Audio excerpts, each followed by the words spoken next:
That reminds me, actually. One time we had to, one of our friends had to buy a couple extra TVs for a stream we participate in every year. And at the last minute one year, you realized they didn't have enough TVs, so they had to like run to Target and get some. And the cashier said the whole thing of like, do you want to open up a credit card to pay for these or whatever? And he was like, no, that's okay. And she said, you will regret this. You'll pay dearly with your life. Just scratch right here. Scratch right here to get 10% off. TVs were cursed. I love bunt cake. Heads up. What a do, everybody? It's me, Aaron. My body falls down the stairs like a slinky. And I'm Gerry, and I will regret this. And you're listening to Super Pod Saga.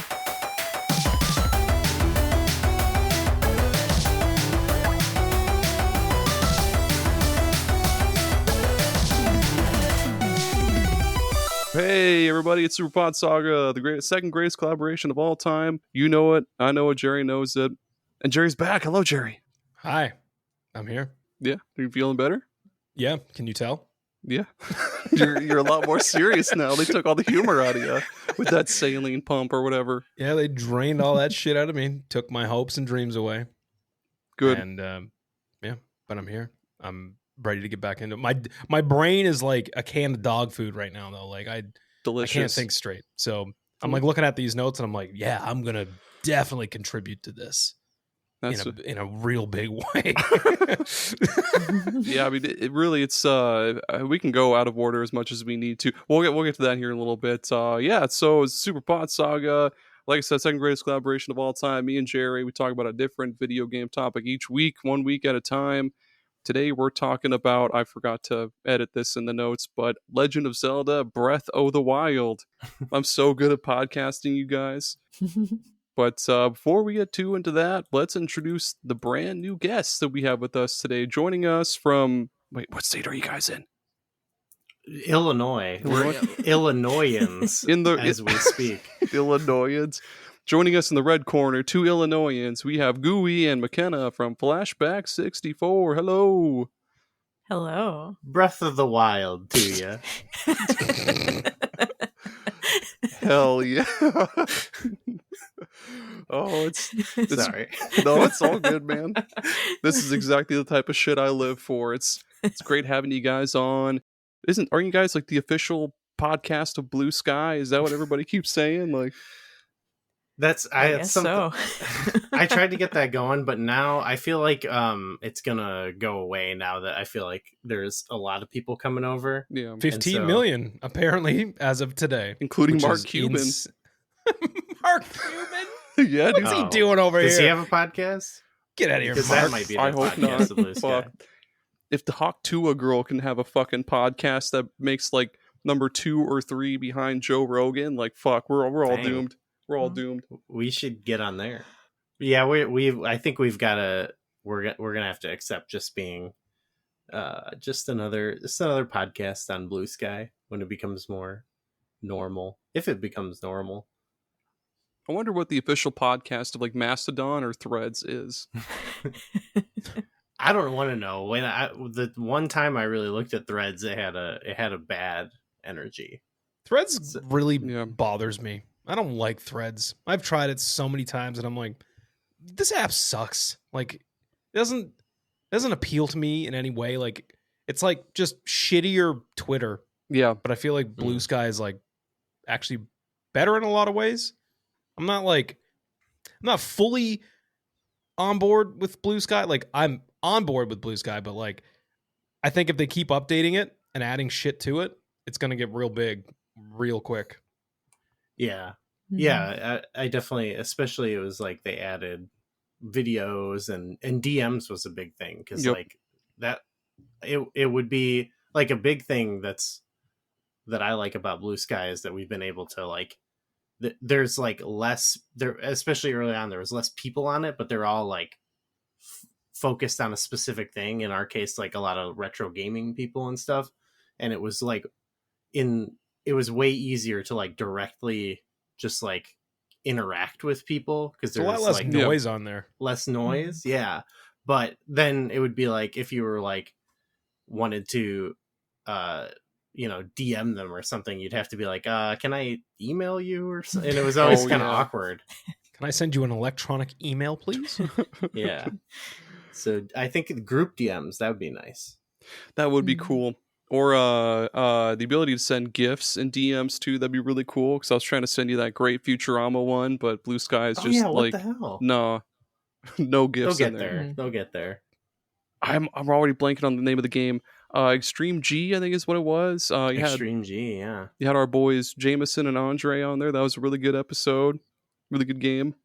And That is that's a cool game. that's where we really met them through Blue Sky as well. And yeah, those are cool. Those were cool guests, and that was a fun ep. Mm-hmm. So I gotta know. I have to know. What are your thoughts and where do you stand on Mystical Ninja 64? You haven't. I haven't played it yet. I love that game actually. That was a big. I can't remember if I owned it. I believe that had co-op, if I'm not mistaken. Not that one. The second one, which was Goemon's Great Adventure. That was the co-op one that was like a side scroller. Okay, gotcha. Yeah, I did have both of those. And I think I'm more fond of the co-op one just because it's real good. Have a. Well, I don't know. I played it when I was a kid, so I always am hesitant to be like, yes, it's great, because it's just like how I remember it. But I have fond memories of playing that with my brother, like renting it and playing it. I think it might have been that we rented that because we had the previous one.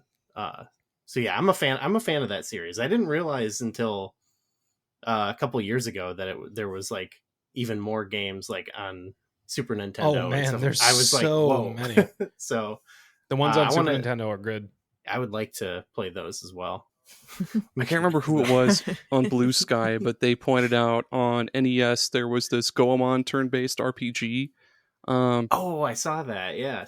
I can't remember who it was, but someone I interact with quite a bit. But yeah, that looks really cool too. Jerry, have you checked that out?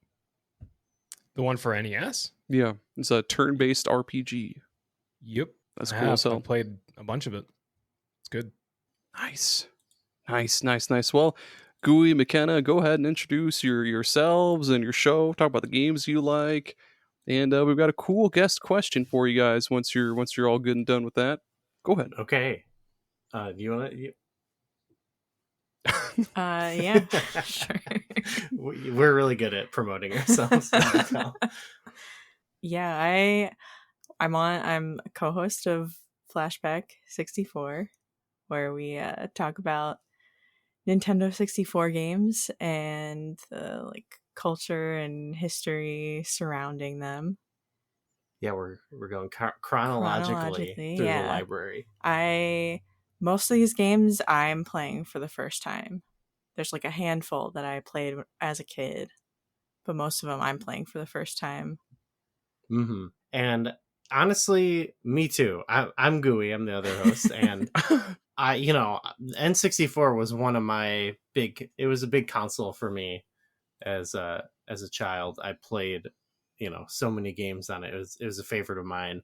But, as we're going through, I'm realizing, you don't get, when you're a kid, you don't get that many games. Yeah. And just so many games that we're playing are like, I'm kind of discovering for the first time, especially in like genres that I don't often gravitate towards. So I feel like we're both like, I thought it was going to be a lot more of like, oh yeah, I remember this, I played this, but we're both kind of on a magic school bus journey together. Magic school bus? Going through the 90s, yeah. I think it was this year I've recently discovered how goddamn good Castlevania 64 was. Oh yeah. Yeah, I've heard that. I love Castlevania, but I have not played that game. Specifically Legacy of Darkness. That one is kind of like, it's almost like they took the Castlevania 64 and then they just like re-released it, but like updated it a bit and added a bunch of shit to it. And yeah, that game went way harder than I thought it was going to, and I had a real good time with it. And I like wrote that off for years and years and years. Even like seeing it at the video store, I was like, not that one. But I don't know. I just threw it on a whim, and I was like, shit, this is actually real good. I like it. Hell yeah. We've been able to look at some games that have been kind of written off, and some you get it, like why. But it's been fun to like, we've kind of uncovered some maybe more sort of like hidden gems, or games I'm sure if you ask someone about, they'd be like, hell yeah, that game. But if you ask someone like what are the best N64 games, you might not hear. So that's been a fun part about going chronologically, is you kind of force yourself to... What year are you guys at now? Well, so this is going to take us, how long do you think it's going to take us, McKenna? Several years. Probably like 2 decades, because we cover only like 1 or 2 games a month. Yeah. And there's like whatever, few hundred games. So we're only in later, like November 1997. So we're just a year in, but it's been like a year and a half of the show. Well, in 2027, when you get to Gomon, give me a call, and we'll get you in our. Well, look, I got a spreadsheet of everyone who said what games they like, and I call upon them when the time comes. So there are some people who are going to be like a conch that you blow into, like. That's what I'm gonna have to do in a couple years, society collapses. It's funny because that's how Gomon, that's how he summons the fucking robot. Yes, Impact. Yeah, he takes out a shell, and he's like, woo, and just like summons a giant robot with a shell. That's cool shit. It's gonna be time for Gomon's Great Adventure. And it's gonna be the scene from Lord of the Rings where they're like lighting the torches, and it's gonna go all the way to your house, and you'll come. You'll hopefully come. Bring your army. I just look at my wife. I'm like, it is time. It is time. I must away. Karen's like, you will regret this. Oh boy, I have for sure dibs on any Bomberman. I'll take just one though. Oh, fuck off! You can't have dibs on Bomberman. I say just one. Well, I want it too, and we'll do it together. Yeah. Okay, because I fucking love Bomberman. I know, just as much as you do. Okay, cool. God. Okay, we'll work it out. We'll work issues out. We'll work it out. Hey, so for the two of you. Oh no, sorry. Go ahead and plug. Did you guys have anything else you wanted to plug about, like your show or your socials or anything like that? Or we're on. Oh shoot, we're on Blue Sky. Flashback 64. I'm trying to remember what things we had to put pod on, but you know what? If you go to our website, which is really cool, that's got all the links. It's got all of our links, which is I think it's flashback64.neocities.org. I've been meaning to get an actual domain name, but I kind of think it might be more funny and like sort of retro if we just keep the NeoCities name in there. It'd be real cool if it could be like flashback64.neopets.org or something. /MySpace// Christ Alive. I don't know. What kind of money do we have to spend for that? $5. Yeah, domains are pretty fucking cheap. You just get a credit card and do it. Oh, and if you don't, you'll regret this. That's be the name on the card. You will regret this. So every single First purchase, name, you. Last name, regret this. Every single purchase you make, you're like, fuck the interest. Like a fucking like a creaky barn door you're sliding it through. Anyway, for both Gooey and McKenna, we like to ask. No, Gerry, you can ask them. This is your bit. You do it. All right, I will. So what we like to do is we like to ask new guests this question because it kind of gives us like a little peek behind the curtain to, a more in-depth look at yourselves personally. And it's just a simple question. What's your social security number? Blood type, 9, phone number, address. We just like to dox all of our new guests just so that the fans know where they are. No, the question is, what is your favorite video game memory? Shoot. Do you have one? I've got a couple swirling around. Swirling around? In my head, yeah. Gonna give your memories a swirly. Your brain is just a Campino. Do you guys remember those candies? Campino. Jerry, every time you say one of your like wild Canadian treats, my brain does like a kickflip trying to understand. Look, I googled Campino and it pulled up a German singer. What the fuck is a Campino? Oh, they're cream like savers. Yeah, okay. Fuck you with their cream savers. They're exactly cream savers. What the fuck are you talking about? The Campinos. You keep saying that, but it doesn't tell me what it is. What is it? It might have been like a local candy. It's like a swirl candy, you know? So a cream saver. Yeah. All right. Was the question, do we like Campinos? They do look good. Do we know what they are? They look They're delicious. cream I don't know. savers. Yeah. Yeah, what do you got? Well, I was just thinking of a Nintendo 64 related one. Oh, okay. My neighbor had Ocarina of Time, which I didn't get for myself and play till I was 14. But when I was a little kid, I went over and saw my neighbors playing it, and it just like stuck in my head for all those years.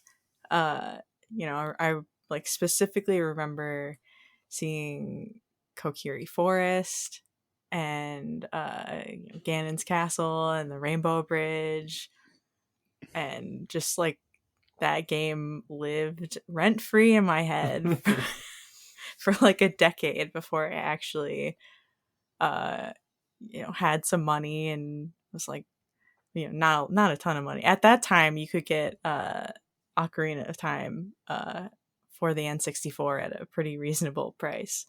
Yeah, it just stuck in my head. I wanted that game.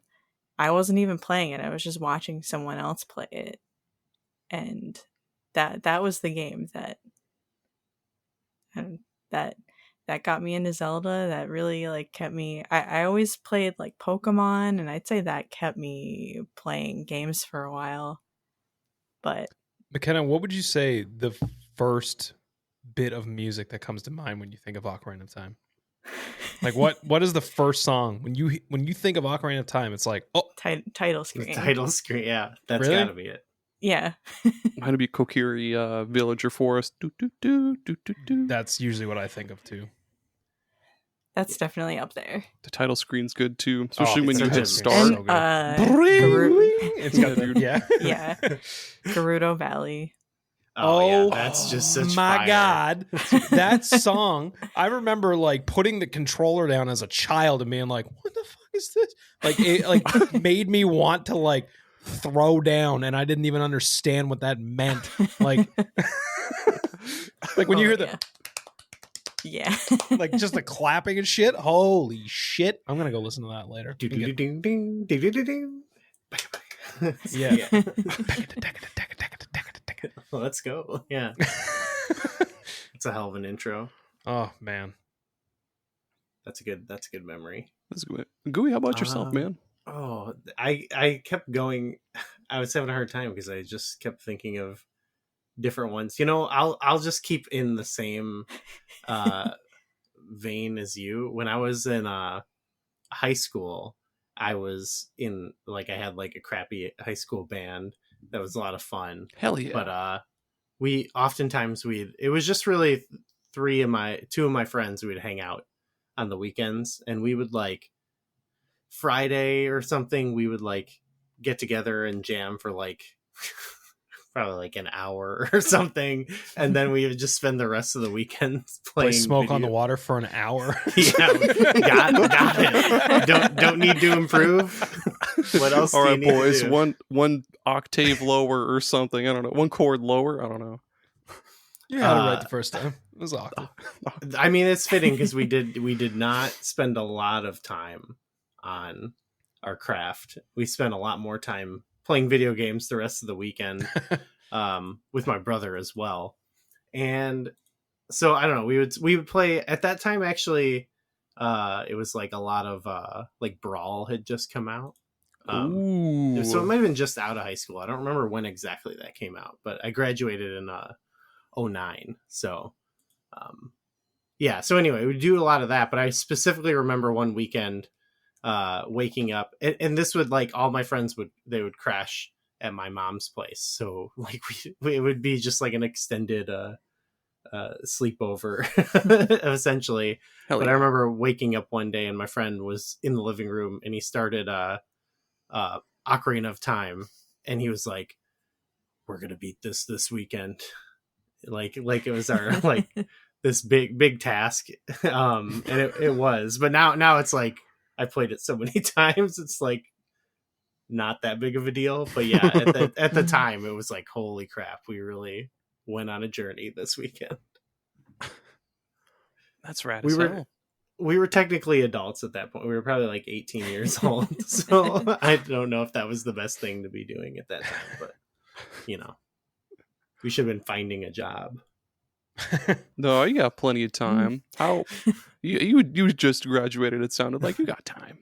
No, hell yeah, with no, I was jobs. working at a gas station actually. Oh. That's okay. Even better. Yeah. Speaking of journeys, Aaron, let's say you. Let's Let's go on a journey. Let's go. Let's go on a journey. Shut the shit down right now. I just seen torches are Episode's lit up over. outside. No, it's good. Yeah, I guess they had to go on a journey. Okay. yeah. We just leave the fucking studio. We'll take it from here, I guess. Yeah. Oh man. Yeah, but I have one pretty small piece of important breaking news. Wee-oo. This just in. There's been a lot of Dreamcast games that fans have been able to bring back online because, of course, everybody knows the Dreamcast online service went. They shut it down decades ago. But a lot of people are they're making their own virtual servers for different Dreamcast games. Like Phantasy Star Online has one. Bunch of other games. Sick. But this cool looking little chibi art golf game called Golf Shiyoyo 2. That one can be played online now, and it actually looks really fun. There's a full English translation for it, which is really, really sweet. Yeah, of course, always thank you, fan translators. You are doing my the God. Lord's work. Love you so much. Like, I don't know if there's ever been a better time to be involved in like retro gaming because of how many of the games that you'd always see in like do you guys remember like flipping through like a magazine and it would show you just like the most super pixelated piece of shit picture of a game and you'd be like, oh, that looks crazy, and it'd be like, You'll only crave in it. Japan, and you'd never hear of it again. Like you'd see a picture of it and it'd be like, oh, I guess that doesn't exist over here. But like now there's so many fan translations and like ROM hacks getting done. I love it. Like going back to the Gomon stuff that we were talking about with the Super Nintendo games, there's a pile of those. And for a long time, there was only like one of them that was in English translated because there was one that came over here. But like in the last 5 years, they're all translated. And like even like weird obscure ones, like there's a PS2 one that was a fucking prototype that got released. And it's playable from start to finish and translated. I love it. What a time to be alive. What a time to be alive. There was in the previous episode, in our Shining Force episode, I talked about there was this Saturn exclusive game, Saturn exclusive in Japan exclusive Saturn game, called Princess Crown. That's like, it's basically pre-Vanillaware that just got translated like the day before we recorded that episode. It's a really early translation, but that's really cool. And then one of my favorite series ever that Nintendo just refuses to acknowledge, Custom Robo. The first 2 games were only in Japan on the N64, motherfuckers. And I remember reading all about those in the Ray 01 or Ray Mark 1 trophy in Smash Bros. Melee. I kept thinking, dude, this is sweet. Like, how do I play these games? I love mech games.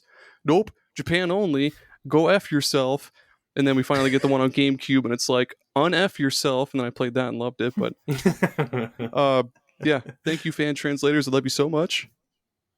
Yeah, I feel like you've seen that encourage, some official releases of Japan only games. We've seen happen this generation, but hopefully Trials of Mana was the biggest one for me. Like I never in a million years would have thought that they would have re-released that finally as an official translation of the Super Nintendo one. But then out of nowhere, it was like, we're going to remake this game. And it was like, what the fuck?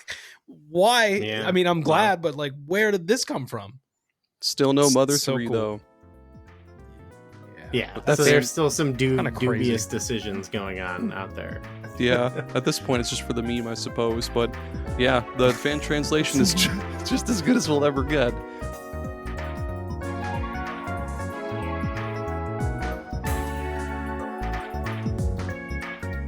Pretty goddamn good. Pretty goddamn good. Speaking of goddamn good, should we talk about Breath of the Goddamn Wild? Legend of Let's Zelda? do it. Yeah. I'm doing the Zelda. King of the Hill voice. Zelda. Zelda.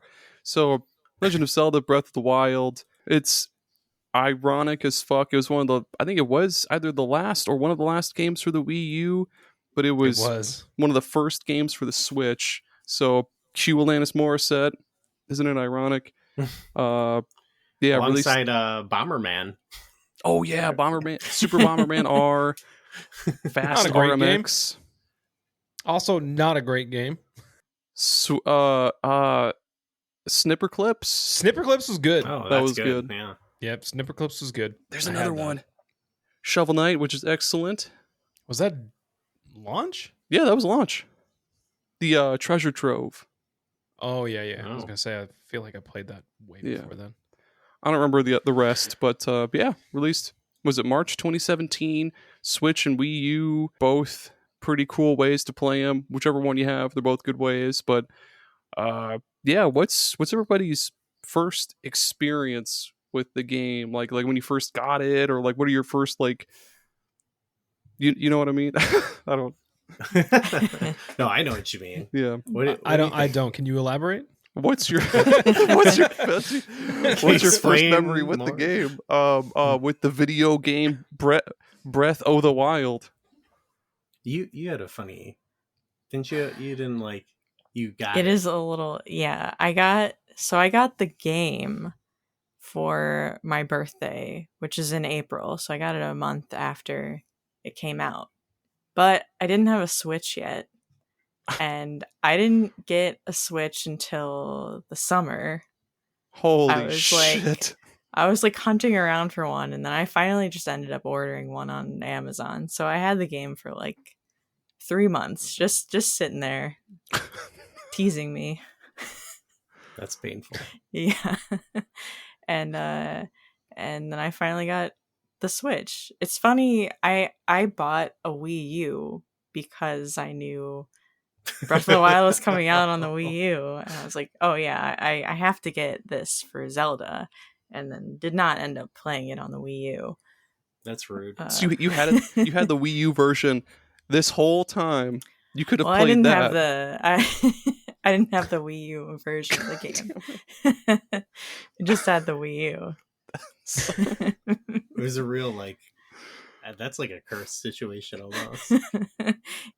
But yeah, when I got it, I think it was like June or July, and it's super hot outside, but I'm inside in the basement. It's cold, and I'm playing on a big screen on the house I lived at the time. We had like a big mattress on the floor, so I sat on the mattress, or my friend came over who hadn't played yet, and he watched me play Breath of the Wild for a little while.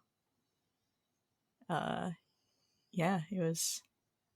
I was like instantly enamored with the game. I was so excited that just let me go. Just Hell run yeah. around place to place. Yeah. See that mountain? You can go there. You can go Yeah. Nice. What about you, Gooey? So we're actually right leading up to when it came out. I had a Wii U, and I was broke. It was a hard time at that time, and like I don't know when this happened exactly, but my house that I lived at with some people got broken into, and so they stole my Wii U. That I think damn was a it. gift. Yeah. And so I was like, oh no, I want to play Zelda. But it ended up working out because I've always been, since actually I think 2009, maybe 2010, I've in some way, shape, or form been a contributor to the Legend of Zelda fan site, zeldadungeon.net. And so right around that time, actually, my buddy who runs the site, Moss, he was like, they had at that point had like their YouTube channel had been kind of like inactive for a while. And so he was like, oh, I kind of want to like post, videos on there again. So why don't you come do that with me, and we'll talk about Breath of the Wild when it comes out and stuff like that. And so it was kind of fortunate for me because I eventually got my own Switch, but at that time there was not a shot that I would get one. So I would come over and or actually for a time was staying with them, and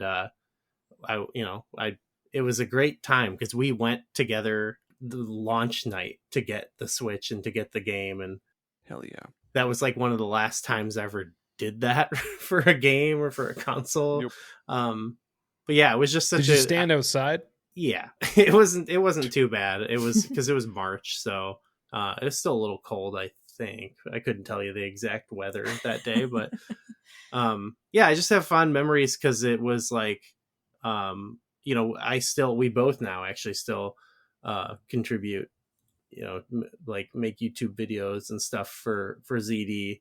That kind of got me started with doing that. Like most of my memories of the game are tied to playing it and then discussing the different aspects of it with Moss and stuff. And I didn't know what I was doing, and I still honestly really don't. I don't consider myself a YouTuber, but I post on like 3 different YouTube channels. But those especially were just like, we were talking into the backs of microphones and stuff like that. Like it was a pretty shoddy production that I was doing. I'd like to think I got a little better, but not that much better. Kind of similar to my musicianship.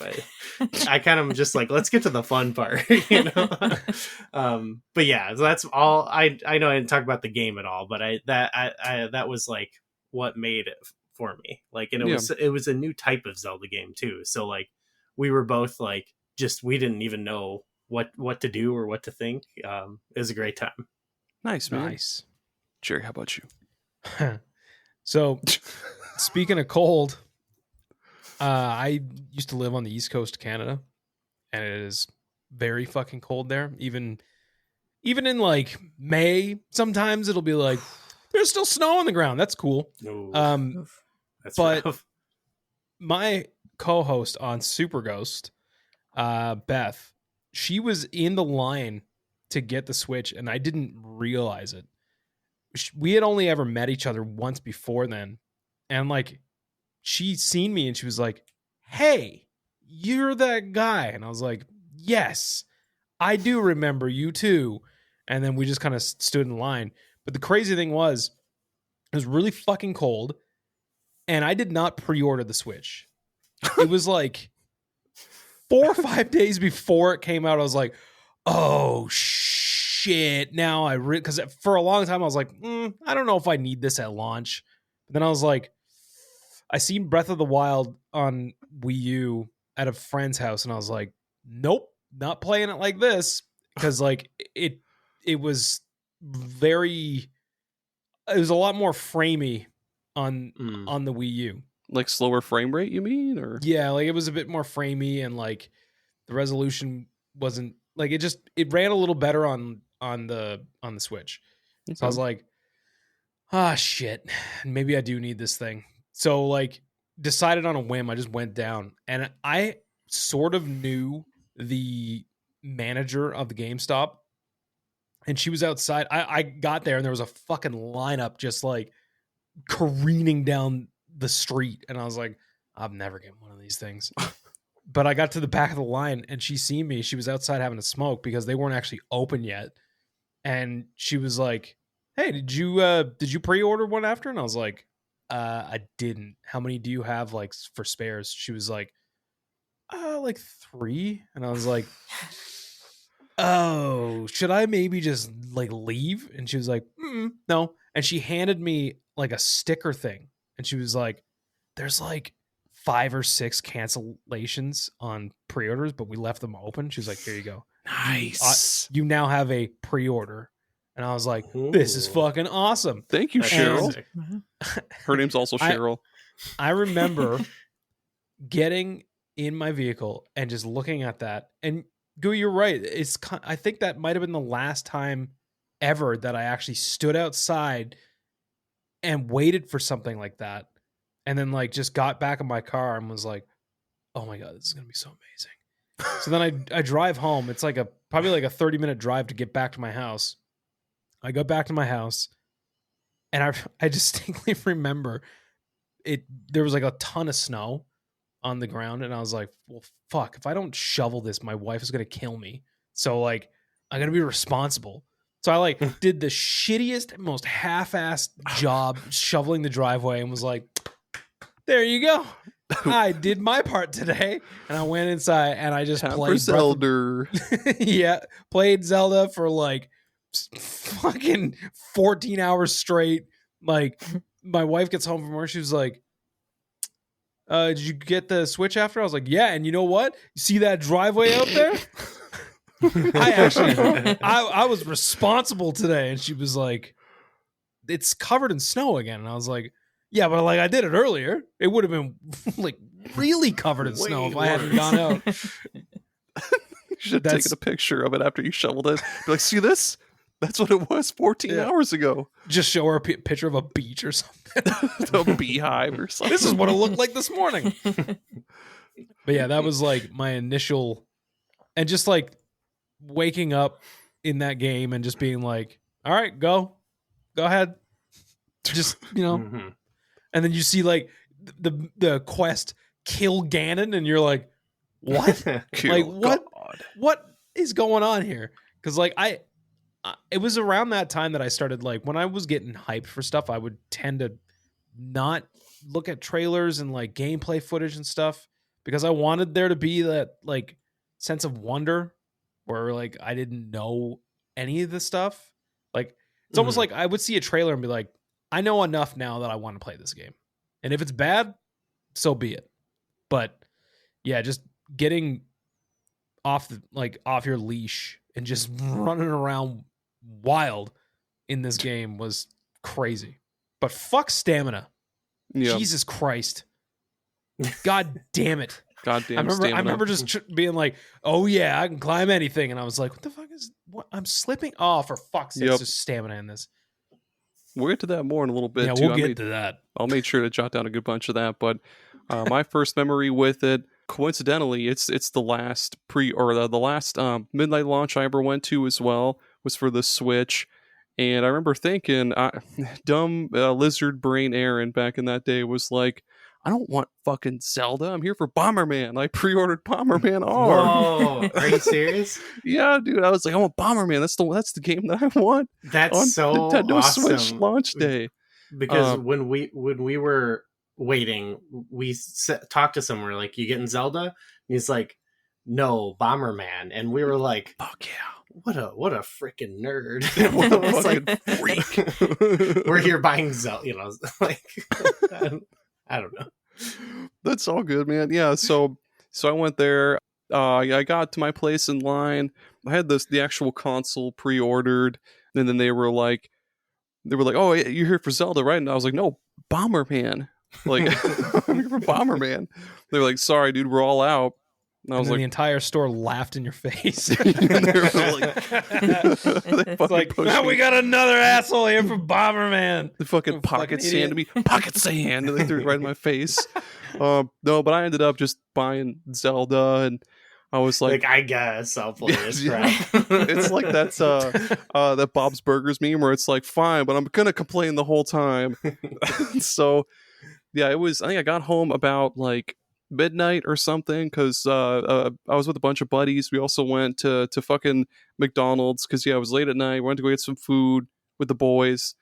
went back to my apartment again at like midnight, and I started up Zelda or Breath of the Wild or whatever. And yeah, it was pretty fucking sweet. I played until like 2 a.m, and then I was like, fuck, I have to get up in like 5 hours. Went to sleep, could not stop thinking about it for the rest of the day, and it was pretty great. I think that was the thing about that game. It just like got in your head in a good way. Like I would be at work and I'd be like, okay, when I get home, I gotta go check out that cave. I know I didn't check out that cave when I walked past it, and I did see that thing that was over there. And I am trying to get these ingredients to make this shit for a meal. And like I was just always thinking about the damn game. Like I was always on my mind. It was crazy.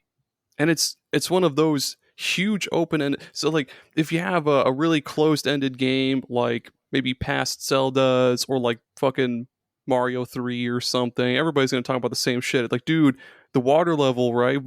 Water level 4-3 or like, water dungeon, whatever.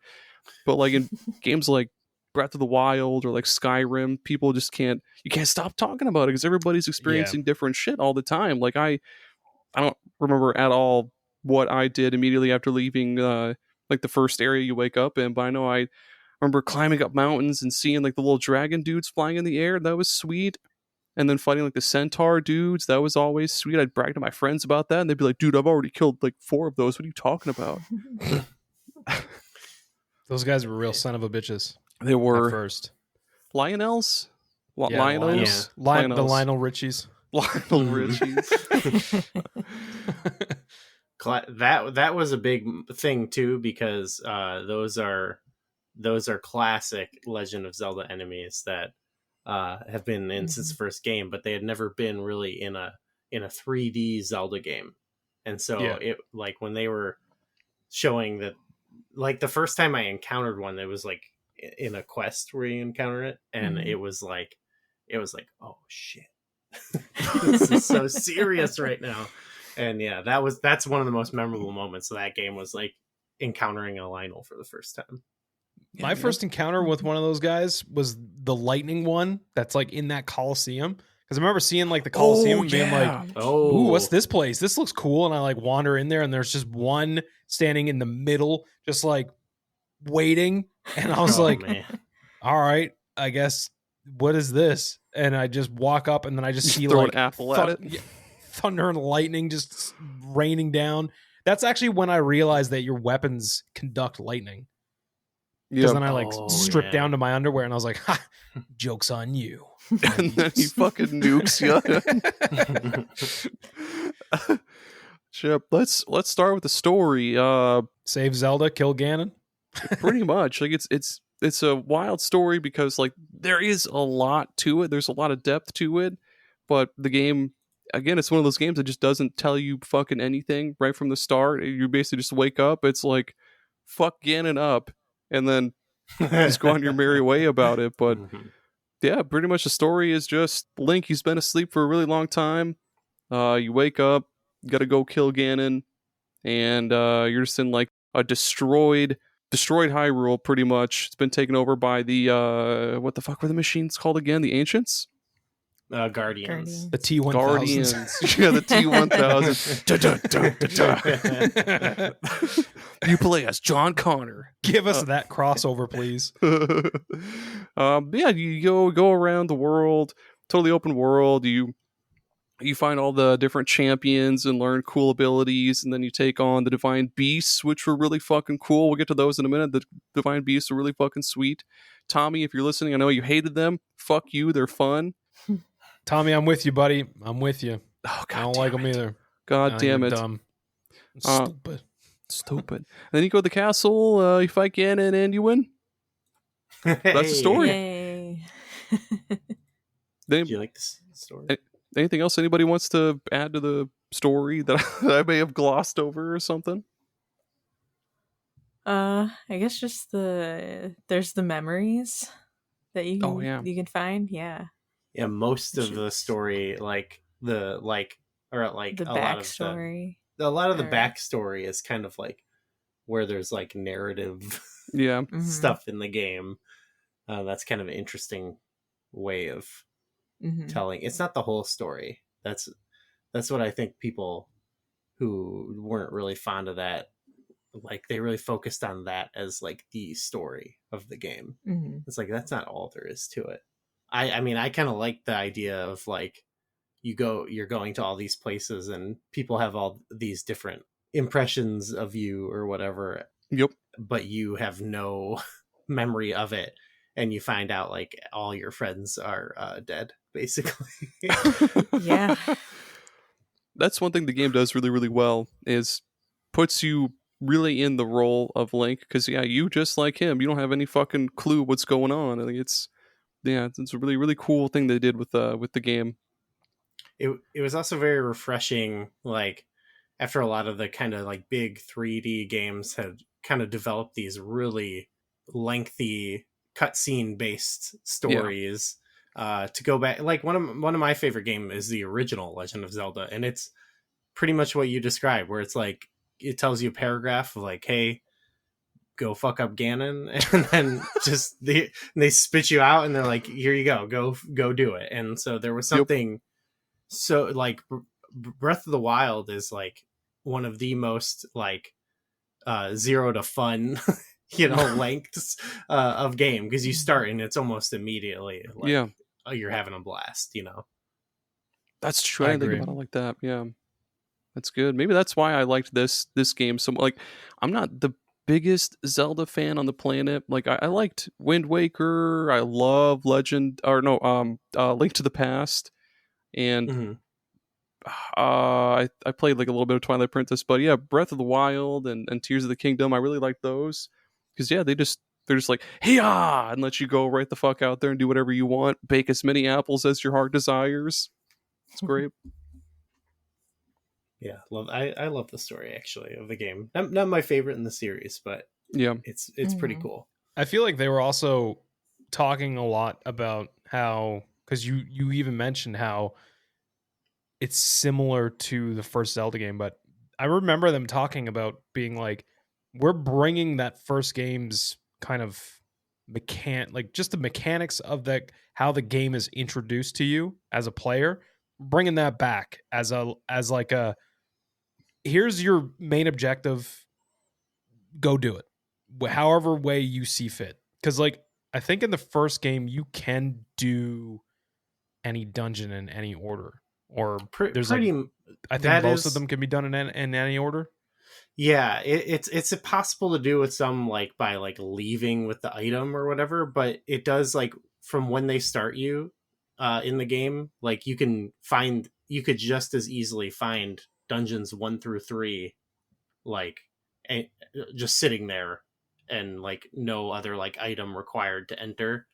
And then as it goes on, there's some that are hidden from like with just like a puzzle or something like that. Some you need items, but yeah, you can there's a ton of different orders you can do the dungeons in. It's very open. Yeah. Hell yeah. It's great. That's cool. Like a return to form for the series, pretty much. Mm-hmm. I also think that we wouldn't have Elden Ring if it wasn't for this game. I feel like this game kind of allowed people to see an open world game in a different lens. Like it was kind of eye-opening to be like, oh, you can because like, look, I'll be the first to admit I am not into Assassin's Creed games. Matter of fact, I don't really like any of Ubisoft's formula for open world games. I also have majorly fallen off Bethesda's formula for open world games, even though Skyrim's a fucking goated game. But like, I just feel like even like stuff like Fallout 4, like I don't know. I'm not interested in that type of open world anymore. And the only ones that have like really held my attention are stuff like Breath of the Wild, Tears of the Kingdom, Elden Ring, because it's like they wanted to elevate an open world style game in a way that wasn't done before. And I find that fascinating because it's like they just set you out and they're like, yeah, you can do whatever you want. Whereas like in like the Assassin's Creed games and all those other ones, it's like they're trying to push a narrative and stuff, and like there's all this like back and forth, and it's kind of like okay, we really want you to go do this thing now. I know that there's all these cool flashy things around you right now, but we really want you to go do this thing. It's like, okay, you went and you did the other thing, but that's all right. Well, we really want you to get back to doing this. But like with those other games, it's like, no, I'm going to do this on my own accord. Like I'm setting my own path. And I really feel like Breath of the Wild was among some of the first ones to do that or do it the way that people wanted it to be done. I agree. And I feel like there, to me, like the story was cool, but it wasn't what made the game so memorable for me. It's the little tiny things that add up to be so memorable. Just like, I don't know, the first time that you throw a fucking barrel down a hill and it rolls all the way down the hill, takes out one like bokoblin, and then just blows up a whole encampment of them. And you're just standing and watching this on a hillside being like, that was fucking Murder awesome. is cool. Like, it's shit like that like you don't really get from a lot of the typical formulaic open world games.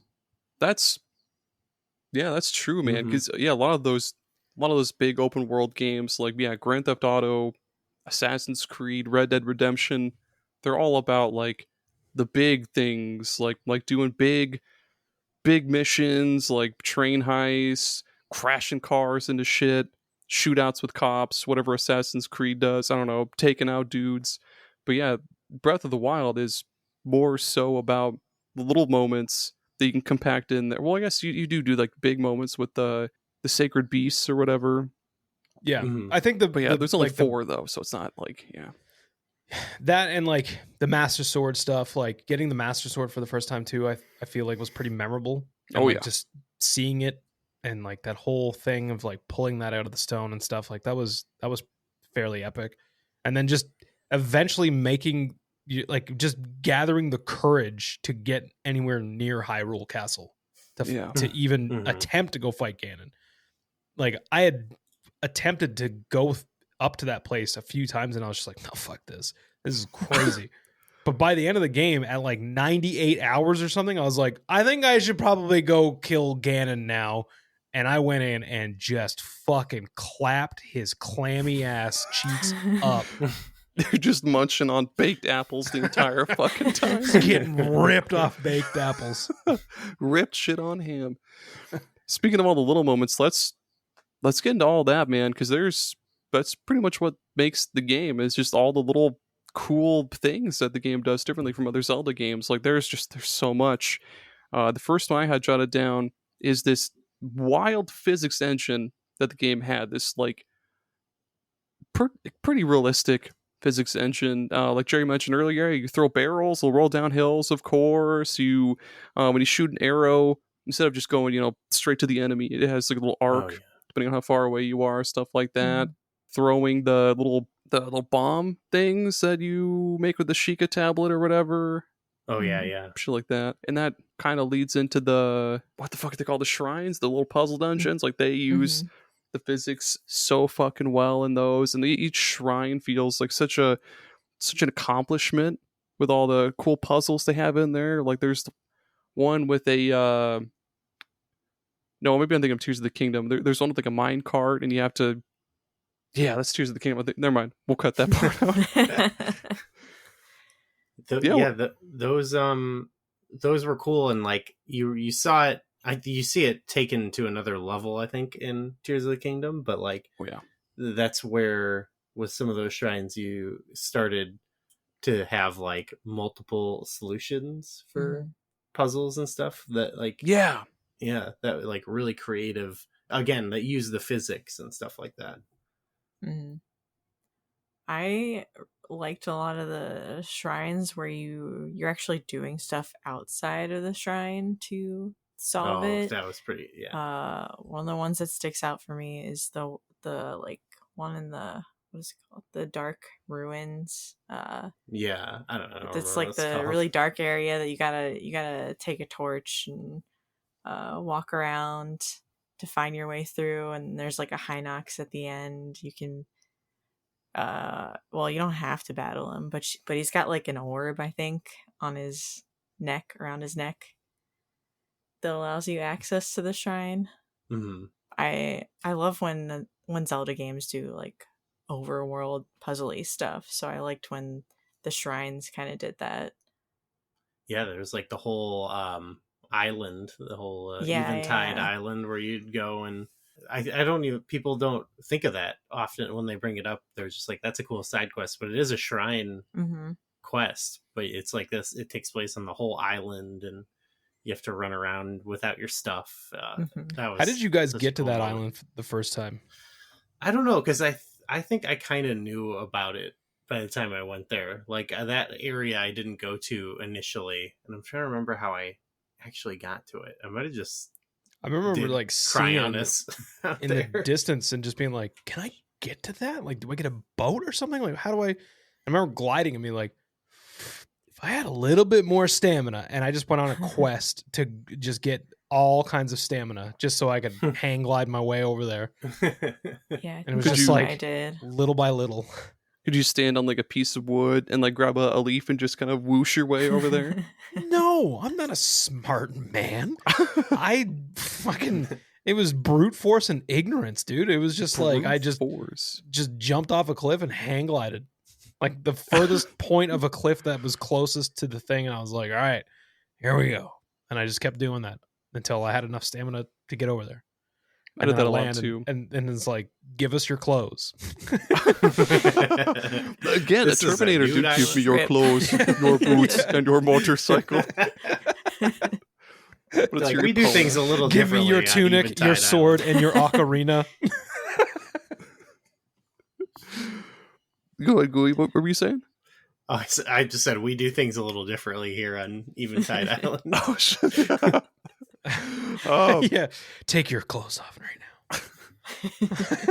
That's how I should do things at my house. Be like, we do things differently at my house. Okay, so take your shoes off, then your shirt. Pop those tops off. Pop that top off real quick.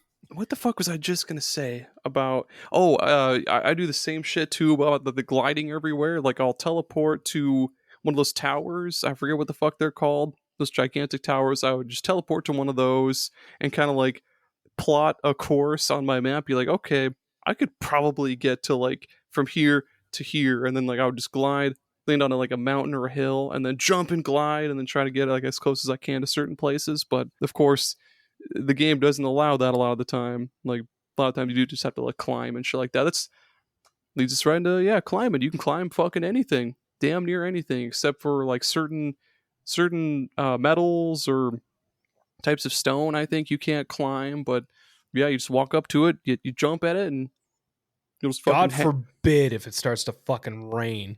That's the worst. Yeah, being like, all right, I'm almost at the top of this mountain. I'm like setting something in my sights. I'm almost there, and then it starts raining. You're like, well, I guess fuck me then. I guess I'll just go right back to the bottom of the mountain. Yep. And I think it's just tumble Link's ass all the way down to the bottom. When you'd ragdoll out, that'd be pretty fun. That's the best. Or like, so you're climbing, and then it's raining, and then you hear like, ka-chow! And it's like, fuck, I've got armor and a shield and my sword.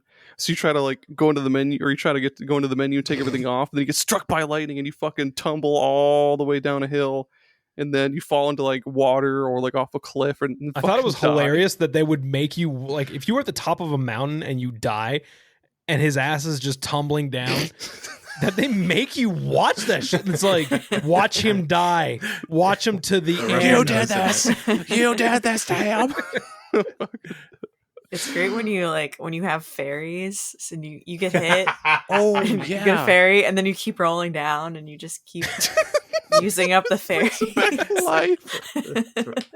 A lot of good slapstick. Yeah. My god. By the last third of the fucking the mountain, Link is just all torn up, and then he's like, guess I'll just fucking hop on this slide and snowboard down the rest of it.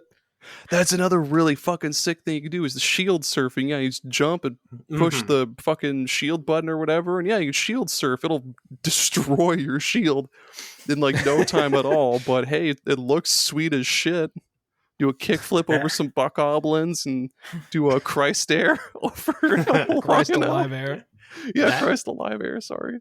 That was my number one, like, transportation mode. Like, Yeah, 'cause dude. especially after you started to go a bunch of places, like, and you're traveling like downhill or something. Like, at first I would glide everywhere, but then I started trying to shield surf. Like, even if there was only like a slight, you know, bit of steepness to the like, hill, barely schmooving down there. I'm Dude, like, it's a please. problem, right? It's such a problem because, like, once they tell you could do that, it's like, well, I'm gonna do this all of the time now. Yeah. You'd be in like just like a village, and you'd be like, oh, I just gotta like go down this bank to go hand this item, getting on my fucking shield and doing it. That's why- Sliding on this pot lid, baby. It's got a little fucking pot lid. You're like, "Eeeeee." I mean, that's why I loved in Tears of the Kingdom, where they like let you attach things to your shield. Oh my god, yes. If you attach something like icy or whatever to it, you would like slide around, so you could go. It was amazing. the It is. fucking the monster trucks you could make in there. Oh my god. Oh. Yeah, we'll have to do a Tears of the Kingdom episode so I can talk about all the sweet shit, the sweet / stupid shit that I've made in that game. Oh, yeah, that was so, yeah. I think we've pretty much touched on the exploration because yeah, you can go anywhere, you can do anything. If you find a shrine, you can just hop right on in and do it. Nothing is really required. Just your brain, just your wits and your brains, and there's kind of usually multiple ways to complete a shrine. You can go to like I think the shrines are better in every aspect than the puzzle dungeon. Like that was really what I spent a lot of time doing was like the shrines because it became like a shrine gotta beat it, gotta make and sure. they're not like, too long either. They're like no, maybe but sometimes they're 3 hard as rooms. shit. Yeah. Oh, there's that one where it's like it's fucking filled to the brim with spikes, and you have to like you'll glide and then land on a platform and you like position yourself just right and glide and hit like a little puff of air to like boost you up, and God forbid you go the wrong way and then you touch one single spike and fucking die. That was really cool. I remember there's some where like there's one in particular where there's like a million ways to solve it, including it's like you, at the end you have to like get a box to press down a switch to open a door so you can go through it, but you can also just stand on the switch and use stasis and it will keep the switch pressed down and you can walk through the door. So it's like all of the stuff you could do to solve this puzzle is like could be invalidated by just using stasis on the switch. That was, oh my god. I remember seeing all sorts of videos on like TikTok and shit of people doing that thing where they'll hop on something like a rock or some shit. They'll use stasis, they'll smack it a whole bunch, they'll hop on, and then it'll just slingshot into like the next fucking country or whatever. And I don't think that works anymore though, but yeah, that shit was really, really cool. I feel like that's like part of a speed run for it or something, right? Yeah, we have a friend who used to do some speed running, and I know she'd use trees a lot. Oh yeah. She'd stasis the tree and just go like Ride flying the on a tree. That's my favorite Metallica album. Ride the log. That's like when they're like when they go stripped down. Full conversion. Ride the log. Man, what else? I think that's pretty much it to the exploration, though. I guess other than there's the hot areas where you need to have armor that keeps you cool, I believe, or like cold areas where you have to wear armor that keeps you warm. Mm-hmm. That's pretty like much it. environmental effects and stuff. That was pretty cool. You could make elixirs or stuff like that. Oh, yeah. Yeah, cool. That brings us into the food. cooking and shit.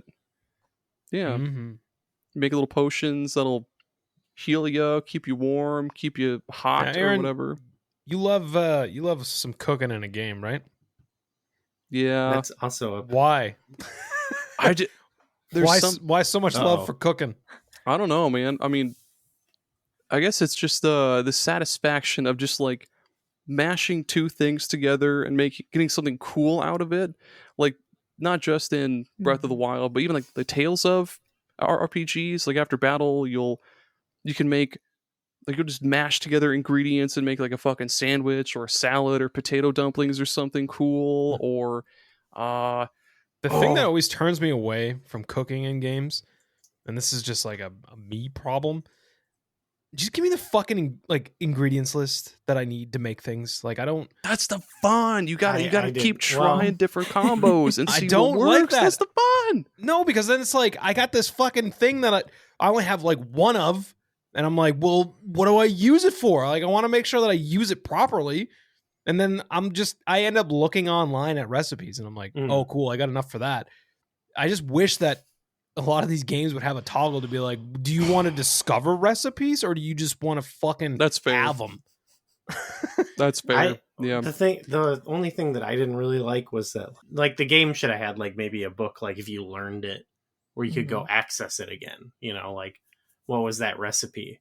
That was something that didn't kind of lacked. I don't think it did, right? I feel like they added it in Tears of the Kingdom. Tears of the Kingdom. Yeah. Okay. And that's something I liked. Yeah, a that's lot not cool. in that.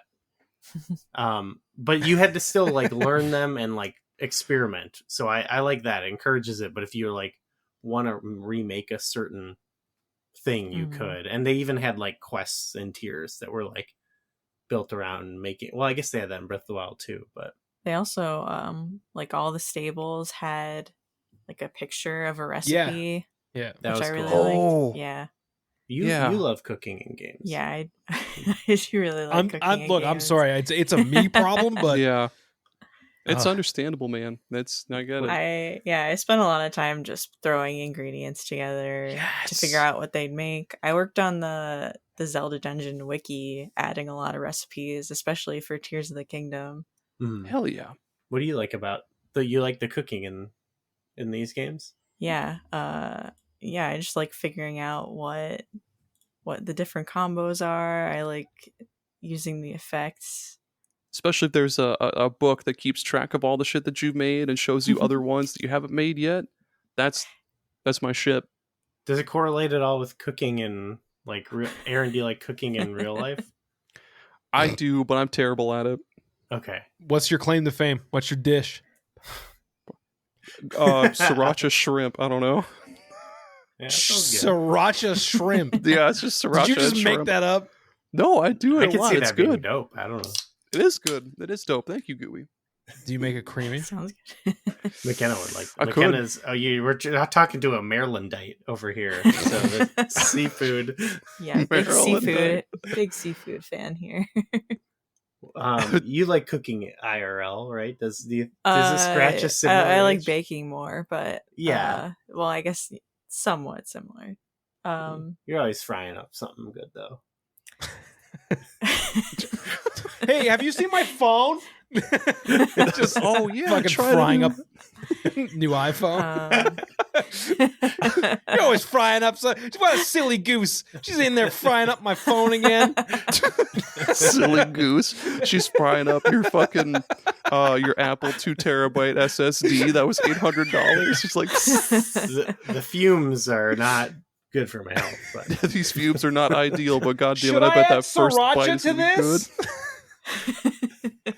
Sorry, oh shit. Yeah, I don't know if it's connected to like enjoying preparing food in real life or if it's more connected to I like crafting in games. I like throwing stuff together that makes something else I can use. Yeah.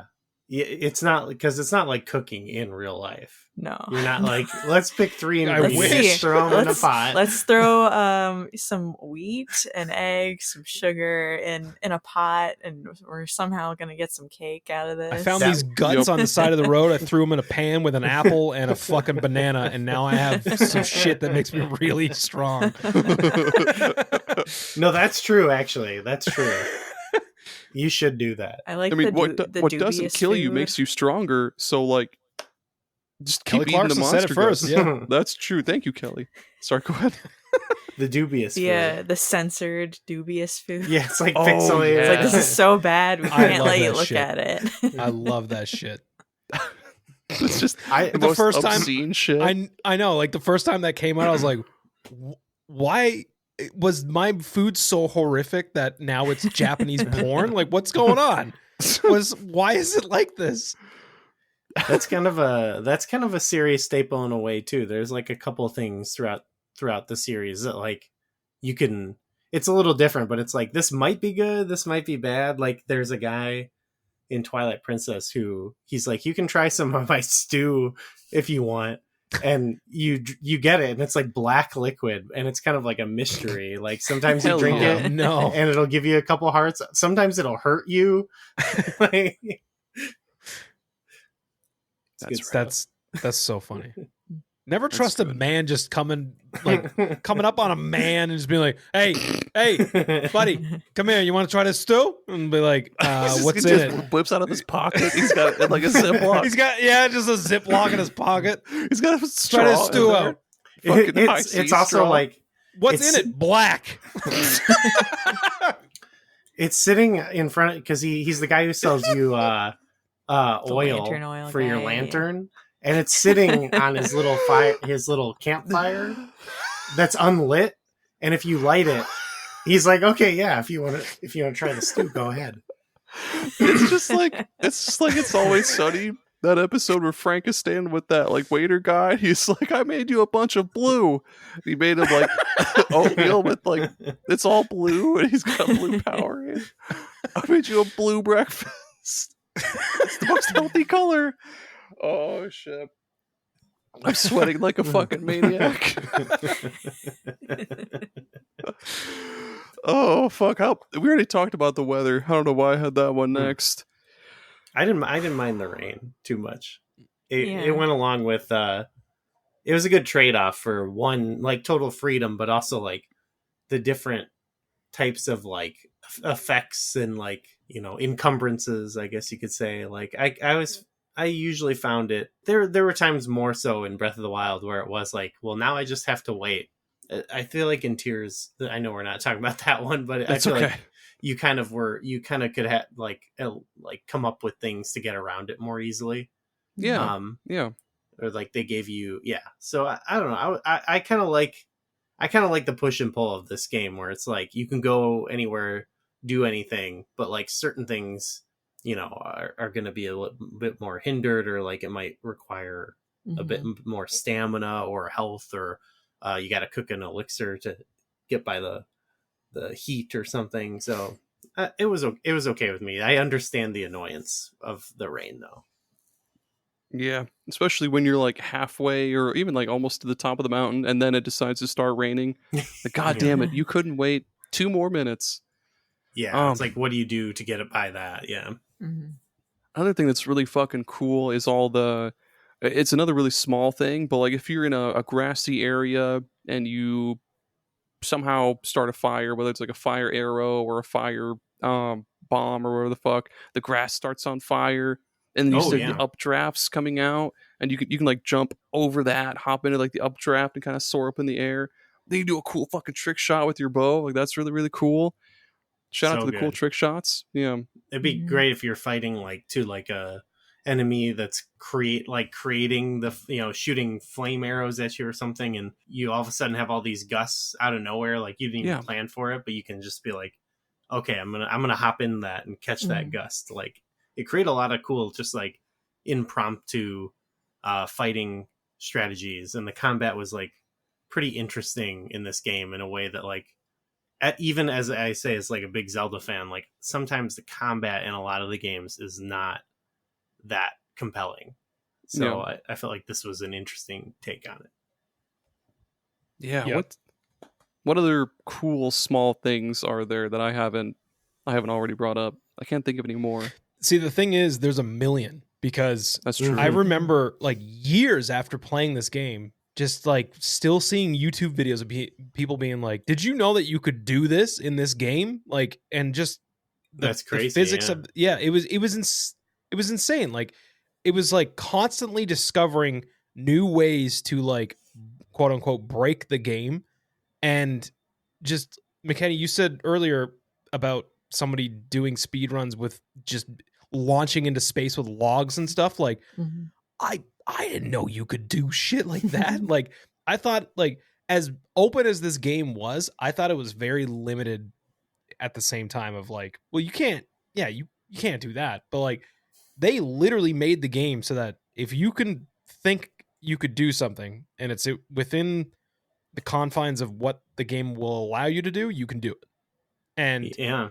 it was just like infinite discovery of like cool tricks and secrets and stuff, and like just the way that people were coming up with ways to do like speed runs and stuff. Like I thought about how, you know, is it possible? Can you just like skip all this stuff and just go fight Ganon? Yep, Yeah. you can. Oh yeah. You certainly It's can. And then there was crazy. like people being like, oh, I'm going to go try to fight Ganon in just my underwear. And like people Hell yeah. doing that stuff. It was nuts. Like it was so crazy how like you were just, well, for me anyways, like just constantly going on the internet and seeing some new shit. And it was the same way with Tears of the Kingdom. Even now I'm seeing stuff that I'm like, I had no idea that you could do shit like this. And you can it breeds like you can replay it and like be like, this time I'm gonna play it this way, and you can really like it's like it's similar to how people will do that with like with maybe like an RPG, but it's not, this time it's not really through like the like stats or anything. It's just like it's more about the way you explore the world and stuff like that. Yeah. So, Yeah, like I mean, there was always a 3 heart challenge where people would just be like, I'm just gonna go in 3 hearts, which is nuts. But like I feel like they took that idea and expanded it infinitely. And they were like, hey, you can pretty much craft this game to play it exactly how you want. Because at the end of the day, you don't even need to fully finish all of those puzzle dungeons. They just make Ganon weaker.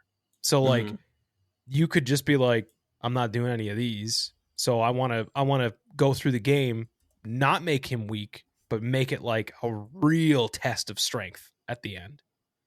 yeah.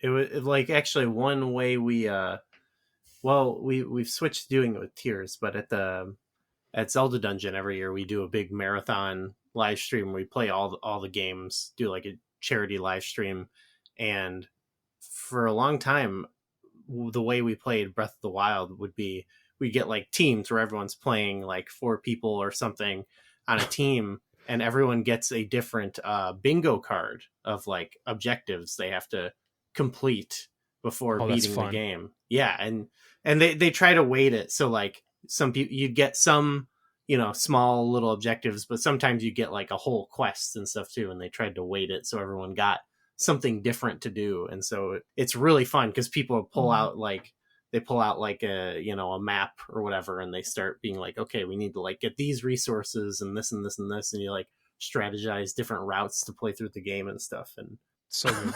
There's no other 69 baked apples or like 100 baked apples. There really would like those seriously apples, be right? like some silly stuff. Yeah. It's the easiest thing to make in Breath of the Wild. You just toss an apple into a fire, bam, baked apple. Mm-hmm. You can do multiple at once too. You know, you get your big handful and go and just toss it. Or you can make like a veggie platter. Just toss in a bunch of veggies, boom, veggie platter. This is a super aside question. You guys fuck with a candy apple? Fuck yeah. Yeah. Yeah. Yeah. Yeah. It's unanimous. Fuck. Yeah. Gerry, I have a very, very stupid question. Because I don't know a whole lot about Canada. Is fall for you folks in Canada? Do you guys also do a lot of like caramel apples and like pumpkin patches and shit? What? Do you have fall? Do we have fall? No, we have rise. So,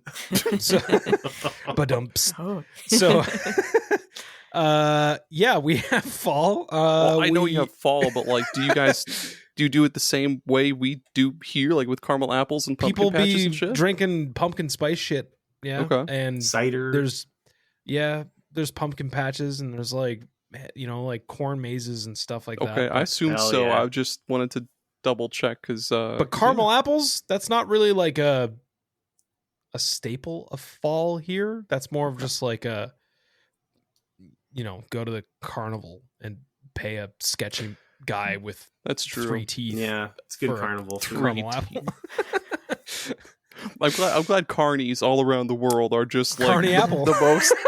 I'm glad carnies all around the world are universally just fucking gross. They're all just like 2 brain cell, the 3 teeth. Yeah.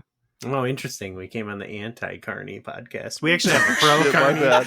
Carnies, we appreciate you when you do your jobs. That is. Yeah, Sorry. when those rides aren't fucking up and we see TikToks of people flying in the air Yeah. off of a swing ride. Yeah. I've seen some awful shit.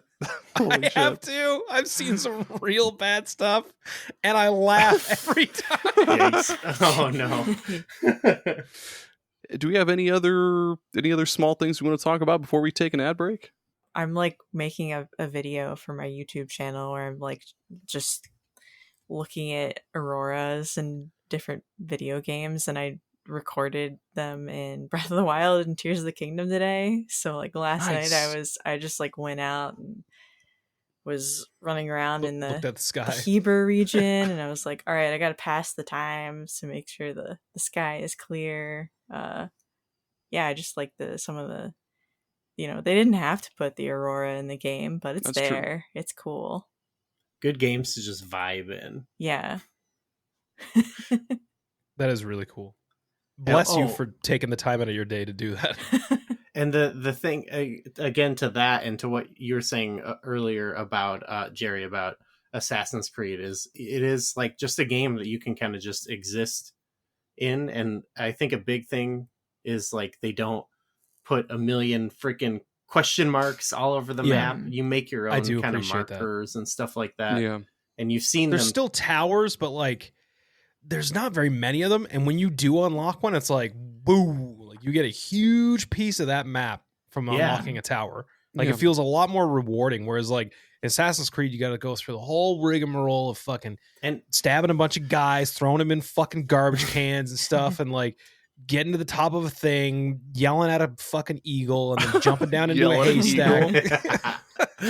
Jumping down into the haystack and then being like, cool, I unlocked this much of the map. Like it's I don't they like would it. give them like unique, challenges to climb some of them. Some of them were kind of Yeah. fun, but it was like, because they were all different, it was like, yeah, much different than like, okay, let's go through the rigmarole of taking out all the guards or whatever. Yeah. It was like always unique. And when you uncovered it, you still got no like icons or anything. You just got to look at the map and you got to like be like, oh, this place looks like interesting. I'm going to go check that Yep, out. exactly. Yep. Yeah. Jerry, should we take an ad break? Always. Okay. We'll be right back.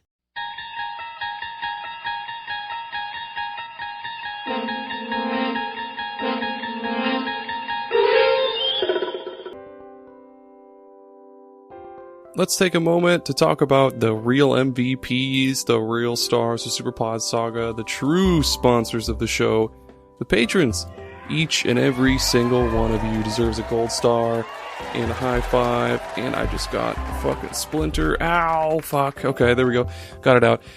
Anyway, yeah, thank you, patrons. You're so fucking awesome. Thank you so much for your continued support and all that. I hope you're enjoying the bonus content and everything.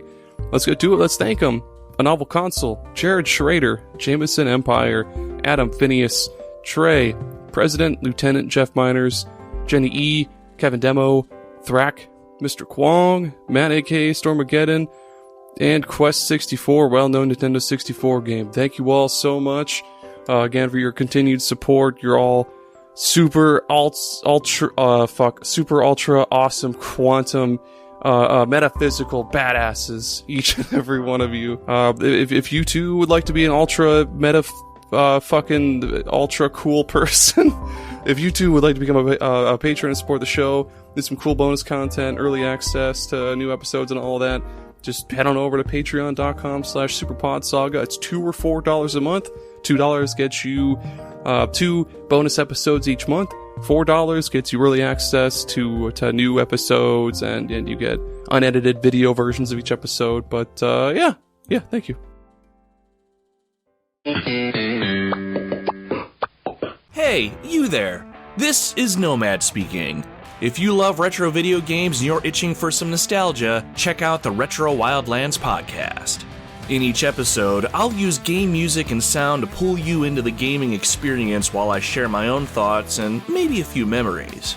It's a great way to relive one of your favorite games or learn about a new one. Check out the Retro Wildlands podcast at superpodnetwork.com or wherever you listen to your podcast.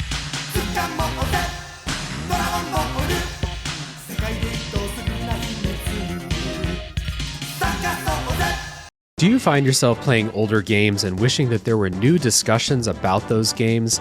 Enter Tales from the Backlog.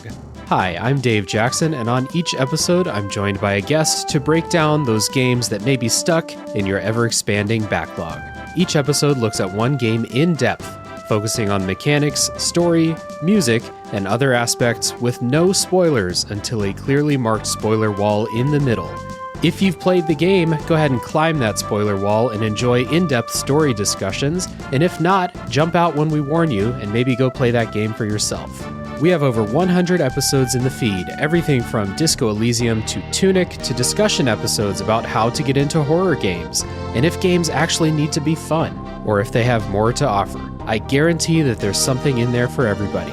Once again, that's Tales from the Backlog, available wherever your podcasts are found.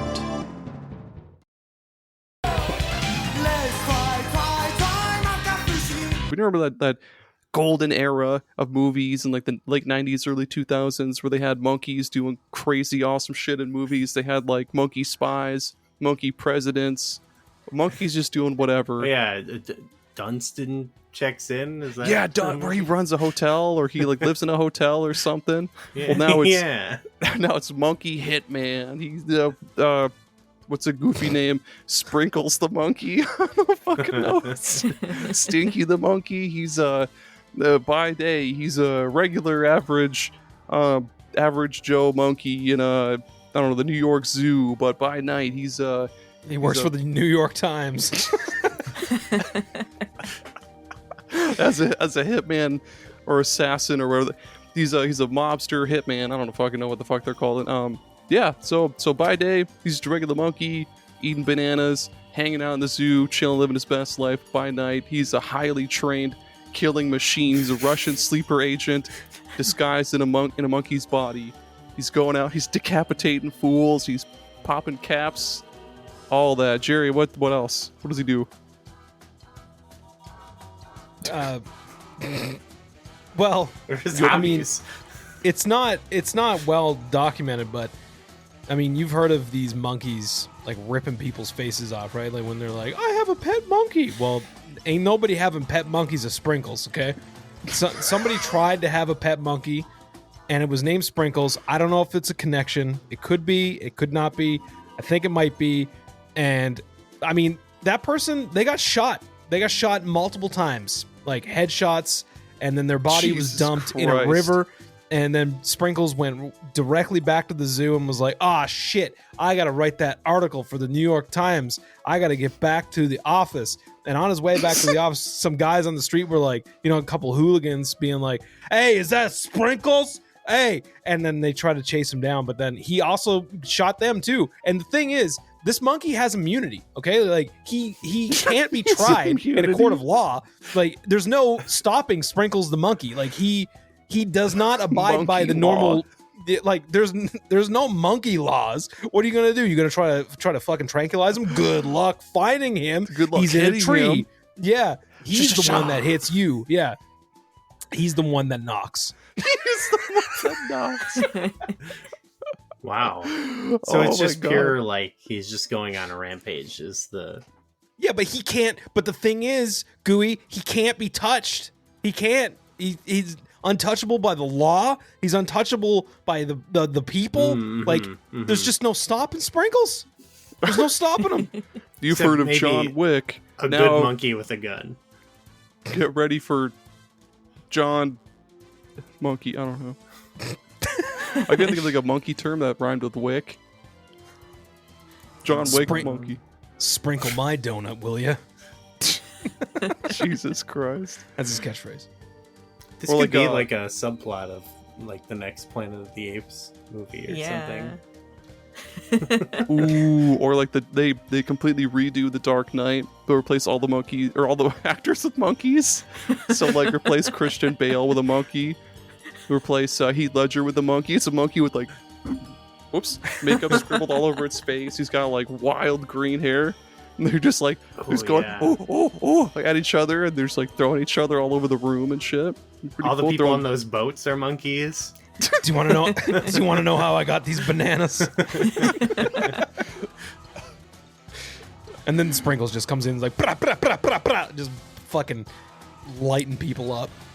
This is gonna be it's gonna be a whole series. It's gonna be what else are we gonna do? We're gonna have Fast and the Furious, but it's all monkeys.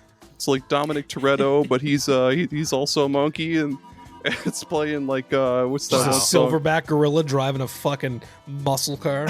Click, click, boom! As he's like driving this fucking Toyota Supra, hitting I'm gonna be- sweet drifts. I'm gonna be the person with the YouTube channel complaining that they're species recasting all these old movies that I love. They're making them woke with all the monkeys they're putting in here. What do you mean they're re-releasing Alien Resurrection and putting iguanas for all the cast members? Gooey, what's your favorite creature Monkey- recast movie? Or it could be Oops, All Apes. I don't know. I was thinking like, oh, they're doing Ghostbusters but with monkeys now. All the ghosts are played by monkeys with sheets on them. They're Actually, like, all right, that's they're good. like, Yeah. all right, Stinky, be scary. And he's just like, oh, oh, the sheet on him. Egon would have to be like a spider monkey, right? Like Holy with shit. glasses on. A fucking marmot, dude. He's just chilling there. They're gonna do a Curious George where everyone else is a monkey except for Curious. And it's just a guy. Who would He's play like, Curious "Please, George? Please help me! Like he's all distressed and shit, and the monkeys are just like fucking abusing. Dude, it's Jonah Hill. Jonah Hill's playing George. Jonah Hill. Okay, yeah. Oh my god, they need to do a live action adaptation of we'll say Dragon Ball Z, but it's all monkeys. So you've got like monkeys with awesome like They already blonde, are spiky mostly all wigs. monkeys. That'd be whoa. No, I'm just Come kidding. on, man. They've I got thought like you liked Dragon Oh. Ball. yeah, with tails and shit. Okay, so no, swap it. Swap it like they're monkeys, and then at night when they have the tails and shit, they turn into humans. They all turn into Tom Hanks. All of them. Oh my god, you know what? Just replace every Tom Hanks movie with a monkey. Like Forrest Gump with just like, I mean, he basically has the brain capacity of a hurt. chimpanzee anyways in that Christ. movie, but like, Turner and Hooch, but it's a big huge dog and a monkey. Was Dragnet with Dan Aykroyd. Splash. Oh, dude, what's that one stupid was Captain Grown Ups? Phillips? Oh. No, Sorry. Captain Phillips. Captain Jesus Christ. Oh my god. Big. Oh, yeah. Big, yeah. That's good. Redo Ocean's 11, but it's all monkeys. Monkeys pulling off a bank heist. Oh, yeah, but They're they like- they definitely all have to be like different types of monkeys. You know what I mean? and this just in, you know, we got the skinny on upcoming things that are being adapted. Whether you like it or not, Schindler's List is going to be adapted as an all monkey. Titanic. Actually, that was kind of The girl with the red jacket is just an orangutan. what was it? The last of the Do-do-do. was it which Planet of the Apes was that? Near, War? far. Where? That's Titanic. I know. I said that. I said that while you were going off about Schindler's List. Like they should do Titanic, but all monkeys. The Schindler's chimp. the last Planet of the Apes movie before this new one was actually like kind of there was a monkey concentration camp in that movie. Oh my god. Yeah. It was really intense, like a really dark kind of fucked up movie a lot of the Hell times. yeah. Yeah. Thanks for sponsoring this podcast, monkeys. Take it to the fridge. Walnuts, peanuts, pineapple smells. Grapes, melons, oranges, and coconut shells. Oh yeah, walnuts, peanuts, pineapple smells. Grapes, melons, oranges, and coconut shells. Oh yeah, walnuts, peanuts. We're so fucking back, dude. This is it. I really want to name this episode Schindler's Chimp, but I'm pretty sure we'd get very, very You canceled. draw some eyebrows, yeah. Fuck it. Do it anyways. Schindler's Those chimps aren't hurting nobody until they are. Oh my god, man. Did you guys see that fucking documentary on HBO? The Chimp Crazy? It's by the same dude that made Tiger King. I heard Oh, about it, no. but I haven't seen It it. is no. fucked, man. These people are like, I want my chimpanzee and no one could take him from me. Blah, blah, blah, blah, blah, blah, blah. And it's just like, you realize this is a fucking wild animal that will rip your face off. Like, and like, these people are getting maimed. Like, they're like, I've had this chimp for so long. He trusts me so much. And then it's like, They're missing an arm. next thing you know, it's like missing a pinky. Their leg is all ripped up. And it's like, Yep. what happened? It's like, oh, he had a little incident. And it's like, yeah, because he's a fucking wild animal that you're keeping in a cage in your basement. Ugh, Jesus Christ. it's crazy. Yeah, yeah. It's a wild documentary. You definitely should watch it. Joe Dirt, but it's all monkeys. Oh, except Kid Rock is still played by. Oh, yeah. Kid Rock is absolutely still My Kid name Rock. is Chimp. Chimp Rock, dude. Monkey Without a Cause. Holy shit. Yes, we're you heard that right. We're back. We're still Ugh. talking about Breath of the Wild and occasionally so chimps. We are so back. One cool thing that I totally forgot to bring up is the cool photo encyclopedia. How you can you can snap photos with the Sheikah slate. That's what it's called, right? Sheikah slate? Yeah. Mhm. Mhm. Yeah, your Okay. tablet. The Sheikah iPad. You snap a photo of something and it'll keep track of certain stats or like the name of it or like where it can be found and slap that into your little photo encyclopedia thing, and that's really cool. I like to fill that up and sneaking up on horses and snapping a photo of them real fast. You Oh, get and the some cool funny horses. photos. Oh, the Yeah. horses. That was a big Yeah. thing for sure. Yeah, the horsies. Getting to find one and being like, I like this one, and then you name it and you're like, you're my favorite, and then you find a cooler looking one and you're like, I don't like you anymore. I want to play. It's like that meme of Toy Story. I don't want to play with you anymore. Weren't there like rarer horses too that there were Mhm. certain I'm gonna look it Certain up. quests. There was well, yeah. There's like Zelda's horse or descendant of Zelda's horse. Yeah. Mhm. Yeah, And that was the all white one, right? With like Yeah. the cool, like glittery shit. Uh-huh. There's the giant horse. Did you guys? Did Yeah, the anybody giant name horse. a horse? Did anybody name a horse Epona? Sure did. You can't ride a moose in that game, or not a moose, a caribou or whatever. You can't ride a caribou or like a bear in Breath of the Wild, which is a fucking mistake. I wish you could ride a bear all over Hyrule.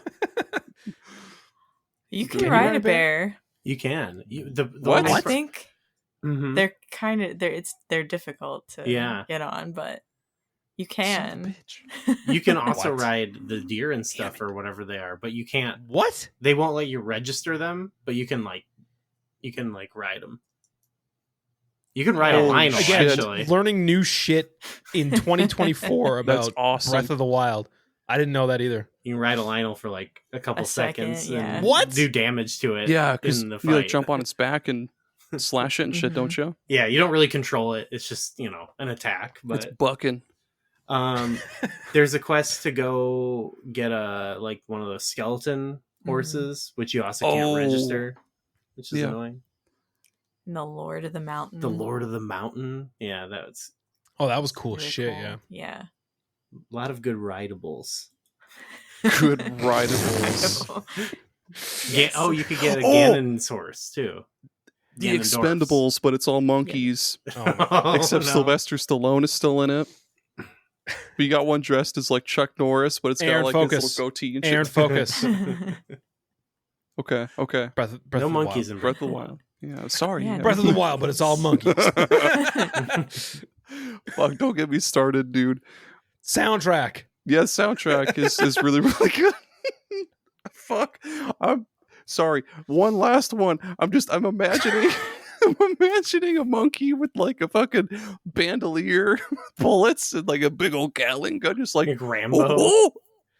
Yeah, like Rambo, dude. Rambo, but all monkeys. Okay. Sorry. The soundtrack is dude, yeah, the soundtrack is really good. It's more ambient than it is anything, and like, light keystrokes here and there. What, Jerry? What? Keep going. Okay. Just keep going. Yeah, I totally should have slapped some tracks into here, but I forgot all about it. But Slap us some trackers. slap us some tracks. But I love like it's ambient, but it changes a lot in like subtle Yeah. ways. Like the towers have their own kind of theme when you're near them, but they're both pretty calm. And so like the way it like shifts between them, it really just like is a slight vibe You don't shift. even like, yeah, it's like almost imperceptible. And I've seen I feel like this game changed the entire landscape for Nintendo's soundtracks going forward, and it had a very organic and like very acoustical sound. And I don't mean like an acoustic guitar, but I mean like it was just very like there was a lot of piano and stuff, and like yeah, there wasn't a lot of times where like you were out on the open world that you're just like hearing like this full on music. It would just be like these little like and like you just hear like these little glimmers of piano, and it was just, I don't know, it just like gave a certain vibe. And ever since then, I feel like there's a lot more games within Nintendo's library that have utilized like the whole like less is more, because a lot of times it's literally just a piano. And like I don't know if you guys have ever seen any videos of like the composer playing this shit. It's wild because it's just such a vibe. Like the dude is like just obviously stoned out of his mind, just watching footage of Breath of the Wild and being like, I'm just gonna put a little here. Okay, and now we're in the tall grass, and then just put a little thing there, and got on a horse, and like I don't know, it's just it like the sound of pianos just tickling my fucking eardrums is just so good. I love it. I love the soundtrack, and it's like it's a very minimalistic soundtrack. But then also not so in some other aspects too. Like the main theme is like the one that they used in the trailers. Holy shit! You want to talk about hype? I wanted to flip a desk the first time I heard that song. Holy shit! The way they incorporate it throughout the game is really creative too. It has like different contexts, and then they play it like this crazy epic version during the final battle, and where it's like this booming version, and again it's got someone on like the piano just going like over top of it. It's like, see, we're out how in the shitty field. does that sound? pretty shit, but keep it in. That's beautiful.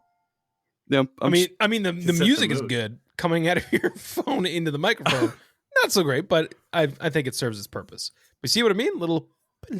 yeah, that's when you're just wandering around, it'll just be like that. Or when you start fighting an enemy, it'll kind of ramp up a little bit, be like a little bit more tribal kind of. But Had a cool like dynamic of like, well, what were you gonna say, McKenna? Sorry. It works really well with the sort of isolated feel that is evoked by the whole game, like this isolation and then this sort of post-apocalyptic world, and just you're wandering around on your own. You just get like these little piano fills, and you hear a lot of the nature sounds along with it. Oh yeah, just cool. Or like even Link just walking around, depending on like, it'd be cool like just the sound design of like if you got a bunch of stuff on, you could like really feel your like the weight of your character through the sound design too. oh yeah. yeah, that's true. Just yeah, like like the shuddering of like the armor and stuff when you're running around. And they would like, as you would approach a stable or a town, like the music would start to creep in as you got closer, or you could be out in the wild and you'd start to hear Cass playing the accordion, and you could like hear it and you'd be like, where's that coming from? So like really they used proximity really well, for that stuff. Oh yeah. Yeah. Real cool. Speaking of pianos, I see a piano in the background Who's the piano player? Oh, Who can give us a little? Neither of us really. I don't know if it's plugged in right now. Oh man. I have one, but I don't really play. Damn. I just, I don't Hoping know. for a diddle diddle diddle. The diddle diddle. Press that power button over there in the top left. Maybe I'll. It would be hilarious if McKenna was like, "Yeah, I don't know, I don't really," and then just starts playing like fucking Beethoven and shit. All right, here we'll just do a. Does that pick up? I don't know. Did that pick up at all? Yeah, it Yeah. did. Okay. Yeah. I was just jamming. So he's I there. was just jamming. Play Smoke on the Water. Bring us back Oh. to your band days. Sometimes it would do just like it would be like. It would like Yes. twinkle, Yeah, dude. and you'd be like, "Why we're twinkling?" Okay. See, the piano was a good idea. Better than Aaron's fucking phone. I'm just kidding. Actually, Yeah. speaking of piano, one of the craziest piano stings in the game is when The you Guardians. get spotted That by the Guardians, Iconic. and it just starts Anxiety getting crazy. yeah. Oh. Yeah, that is like some math metal turned into fucking piano. It's like it's like fucking polyrhythms and shit. Like it is some wild stuff. And man, those things were so intimidating Oh the yeah. first time, like coming up against them and just not knowing, like how to deal with them. Yeah. God. Even Yeah. still, like there's ways you can reliably beat them, but like it's still pretty tough. Mm-hmm. I get Yep. intimidated by him to Yeah. this day. Hell yeah. Yeah. And we at the very beginning we were like, oh, we'll come back to the beasts. What are they The called? Divine Divine Beast. Beast. The Divine Beasts. Yeah, we were talking about coming back to those. They're basically just gigantic, puzzly shrines. I thought they were fun. I think it was like the elephant where you could it would rotate. I think you Oh would yeah, walk like on. the water would like. Oh, are you talking about the one where like the inside spins or whatever? I think so. Maybe it was the lizard one. But yeah, you would walk on whatever the hell, and then you hit a switch, and then it would turn and rotate, and you'd be on the what was the ceiling, but is now the floor. And Well, now call me crazy, but I Okay. see the next topic here is dislikes. And I got to tell you, you can call me old fashioned. I miss fucking dungeons, man. Like dungeons, dungeon ass dungeons. And even Tears of the dungeon Kingdom. ass dungeons. When Tears of the Kingdom was like, we brought dungeons back, I was like, you fucking liars. You barely did it. Like, they're In there, some cases, yes. yeah. But like, I want very like, and I know it's difficult because of the type of game this is. Like, it's hard to be like, okay, well, we're gonna make a very item centered dungeon that like has very like item based puzzles and stuff, when they kind of give you all the items at the beginning and they're like, okay, go do the thing. But I still feel like if like, I like the idea of the shrines, but it's almost like if they had a way to take some of those ideas that they had with the shrines and be like, okay, well, here's a dungeon and this is the theme. You're going to be using this thing a lot. You already have it, but you're going to be using it a lot. I don't know why. Like, I remember coming away from this game and being like, man, fuck those stupid puzzle dungeons. Like, I don't know why they struck a bad chord with me, but like, I wanted, and they were pretty short too. Like, I don't remember them being very long. And I like after the first one, I was like, oh, I guess this is like the thing before the dungeon now. Like, this is the thing that's going to unlock the dungeon. And then it was like, okay, now go to the next one. And I'm like, oh, fuck off. Are these the dungeons? Like, and yeah, I don't know. That was probably my biggest dislike in the game, was the lack of dungeons, actual dungeons. Yeah. I think there were some where it was like, it was pretty creative. Like, I think the Desert Von Boris, I think it is, where you kind of had to like you'd have to like rotate it. It kind of had like get the whole dungeon all electrified type puzzle that was kind of unique, because you did have to like, not in the exact same way, but like similar to certain classic Zelda dungeons, you had to like kind of figure out how the whole dungeon connected to itself, and that was cool. But then there were other ones where it was sort of just like 5 different shrine style challenges that were just like go to them and do that one-off puzzle. And so that is kind of 50 for me. It was like 50-50 maybe on like an interesting idea to like, yeah, that's more not that exciting. I would have liked to see more of what they did with Hyrule Castle, where it's just like an area you explore. Yeah. That's still that's got like little puzzles. It's got a lot of optional areas. Like you can just skip and go straight to Ganon. It's really big, yeah. It does have a lot of really cool areas in there. I like the jail kind of area. Mm-hmm. And the library, and it's definitely like the biggest version of the Hyrule Castle, I think, in the whole series, right? Like, it's got to be, yeah. Because it's like massive, and it'll take you like a few hours to fully explore it, whereas like in the other games it was just kind of like a few rooms. Mm-hmm. And there's so many different ways that you can actually get into Hyrule Castle in this game. Because I know back when I had first started playing it, but Tommy, my old co-host, and I, we were messaging each other back and forth about it. I forget how exactly he did it, but it was totally different from how I got in there. I remember just like kind of cheesing my way in there through the glider. I would climb up a mountain, glide.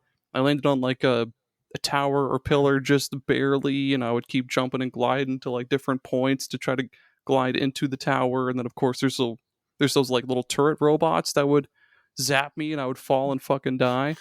But every so often I would kind of get past those, but then something else would just appear and kick my ass and I'd die. But eventually got in and fucked up Ganon. Really kicked his teeth in. But what didn't you like about the game?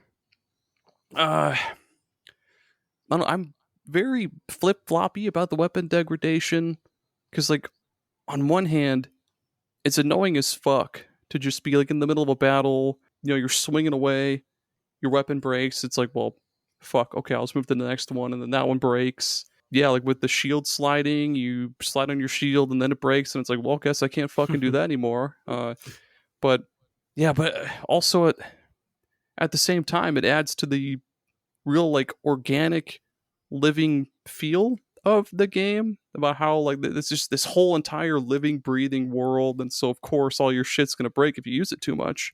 Yeah, I don't know. I hate it. I kind of like it. I don't know, man. How do you guys feel? I can see like I do like, because my favorite parts of the game are either in like the beginning or the Eventide quest, where you have nothing and you have to like start gathering resources, and I think it plays kind of a fun role there where you're like kind of limited and stuff. My issue with it more was that I feel like maybe they could have maybe like, I don't know, tweaked the rate certain things broke, and maybe just like the amount, because I never had the issue of like running out of items. I usually had the issue of like, oh, I'm having opening too many. Yeah, like, oh great, my 5th Royal Claymore. Any game this you look at it and like, this would be like you would shit your pants if you got this in any other game, but in this I've got like, it's just like trash. I'm throwing it away, Yeah. So that was more my kind of issue. Like once I got past like, okay, I'm having fun experimenting with the different type of weapons, it got kind of boring. But I think, like Tears of the Kingdom, I think kind of encouraged you a bit more to like mess around and like, oh fuck yeah, fuse things to other things. So it was, I still had a ton of items, but like I didn't have that like, well, great, there goes another great item. What did you think? I was never mad about the weapon degradation. I think it could have been cool if there was like a repair or upgrade system. Oh yeah. Especially because they did like a weapon and item upgrade system in Skyward Sword. Yeah. So it's not unprecedented. Yeah. But yeah, I do like the Tears of the Kingdom sort of. Was there anything that you weapony didn't stuff. like specifically? I'm trying to think. It's like because I feel like McKenna's favorite game. some So- Breath of the Wild and Tears of the Kingdom are my favorite games.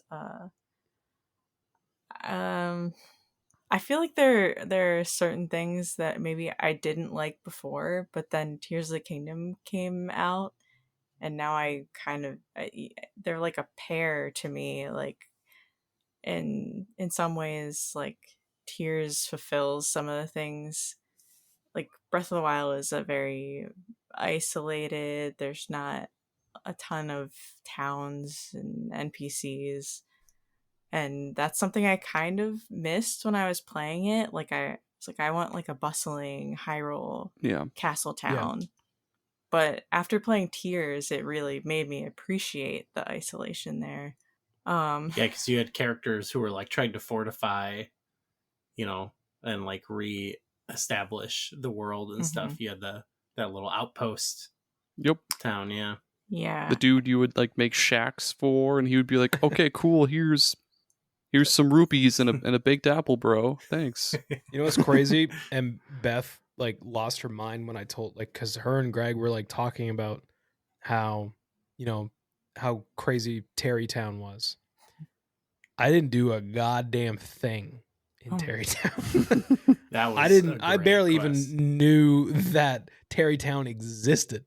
Like I didn't even touch that stuff. And they were like, "Are you serious?" But like, I notoriously do not do side stuff. I'm usually like a mainline kind of thing. But the majority of my side stuff in this game was just like my ADHD being like, "What's that thing? What's that thing over there? What's this thing over here? Hey, look at that cave. Hey, look at this thing. That tree's cool." Like a lot of the 100 hours that I put into this thing were just me veering off by seeing something. Mm-hmm. But I never did anything with Terrytown. Like anything. That was such a great quest. Yeah. Mm. I can't think of anything else that I like openly disliked about the game. Well, I shouldn't say openly. Like I'm keeping it fucking secret. There's nothing. there's nothing about Breath of the Wild. Nothing else about Breath of the Wild that I didn't like. I'm really racking my brain. No, that's it, man. For me, it's just the puzzle dungeons. Everything else is perfect in my eyes. Yeah, for me, it's like there are like things I'm like, oh, that could have been better, but it's outweighed by, just the overall experience being so.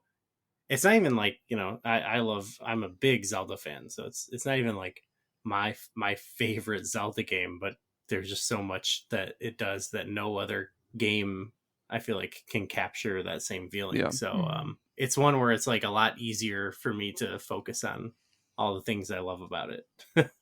So what would you guys say? How many baked apples out of 10 would you give this game? How many golden skulltulas out of 10 would you give this? Oh, that's good too. How many no, never mind. No, skulltulas is good. Oh, I love Beetle. Yeah.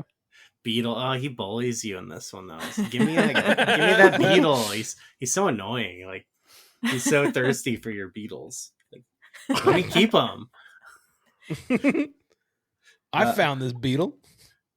Yeah, what would you give it out of 10? I give it a 10. Yeah. It really is like I don't know if I could. It's a landmark title, I think, for the series, for gaming. It's like absolutely. It's out of my top tier of Zelda games, but I don't know if I could say it's not like a 10 out of 10 game. It's just so iconic, and so it's changed. We just had Echoes of Wisdom come out, and it's you can totally see in Echoes of Wisdom. It was like, this is now top-down Breath of the Wild. Yeah. Like reimagined. There's so many games I need to buy, dude. I need Echoes of Wisdom. I need to buy Brothership. I need to buy Metaphor. I need to buy Dragon Quest 3. It's 4 fucking games, man. That's like what, $120? No, that'd be you did a good thing. You bought UFO 50 and you got Infinite Wealth. And you did you? Yeah, I bought Infinite Wealth.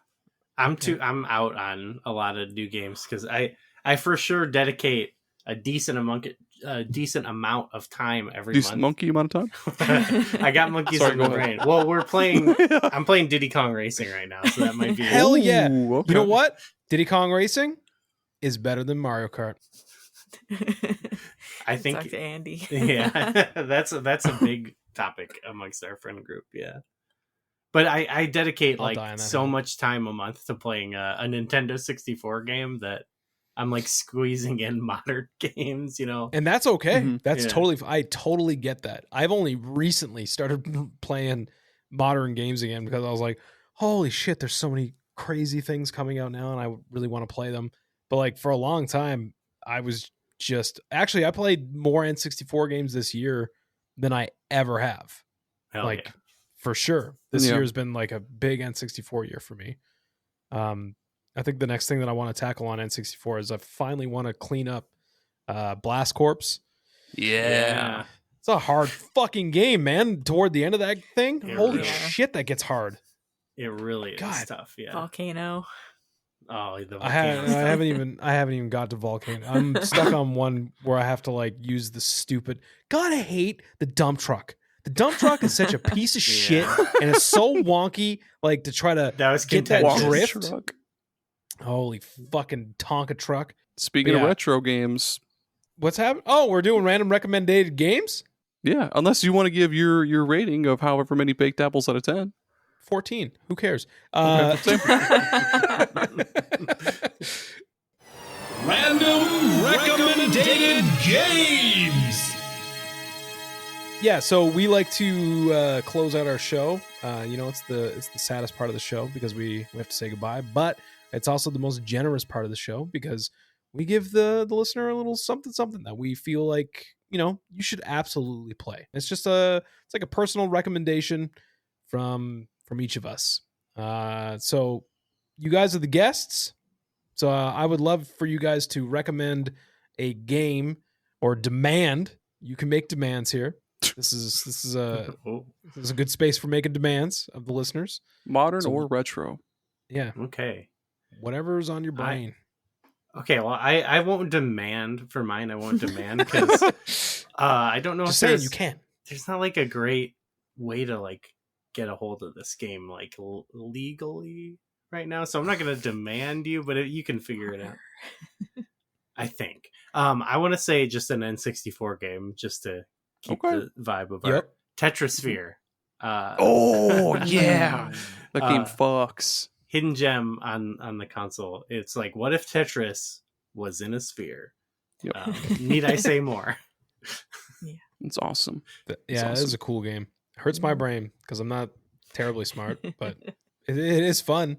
I thought for a long time that Wetris was also some sort of weird water Tetris, but it's just a different thing altogether. wet Yeah. Tetris.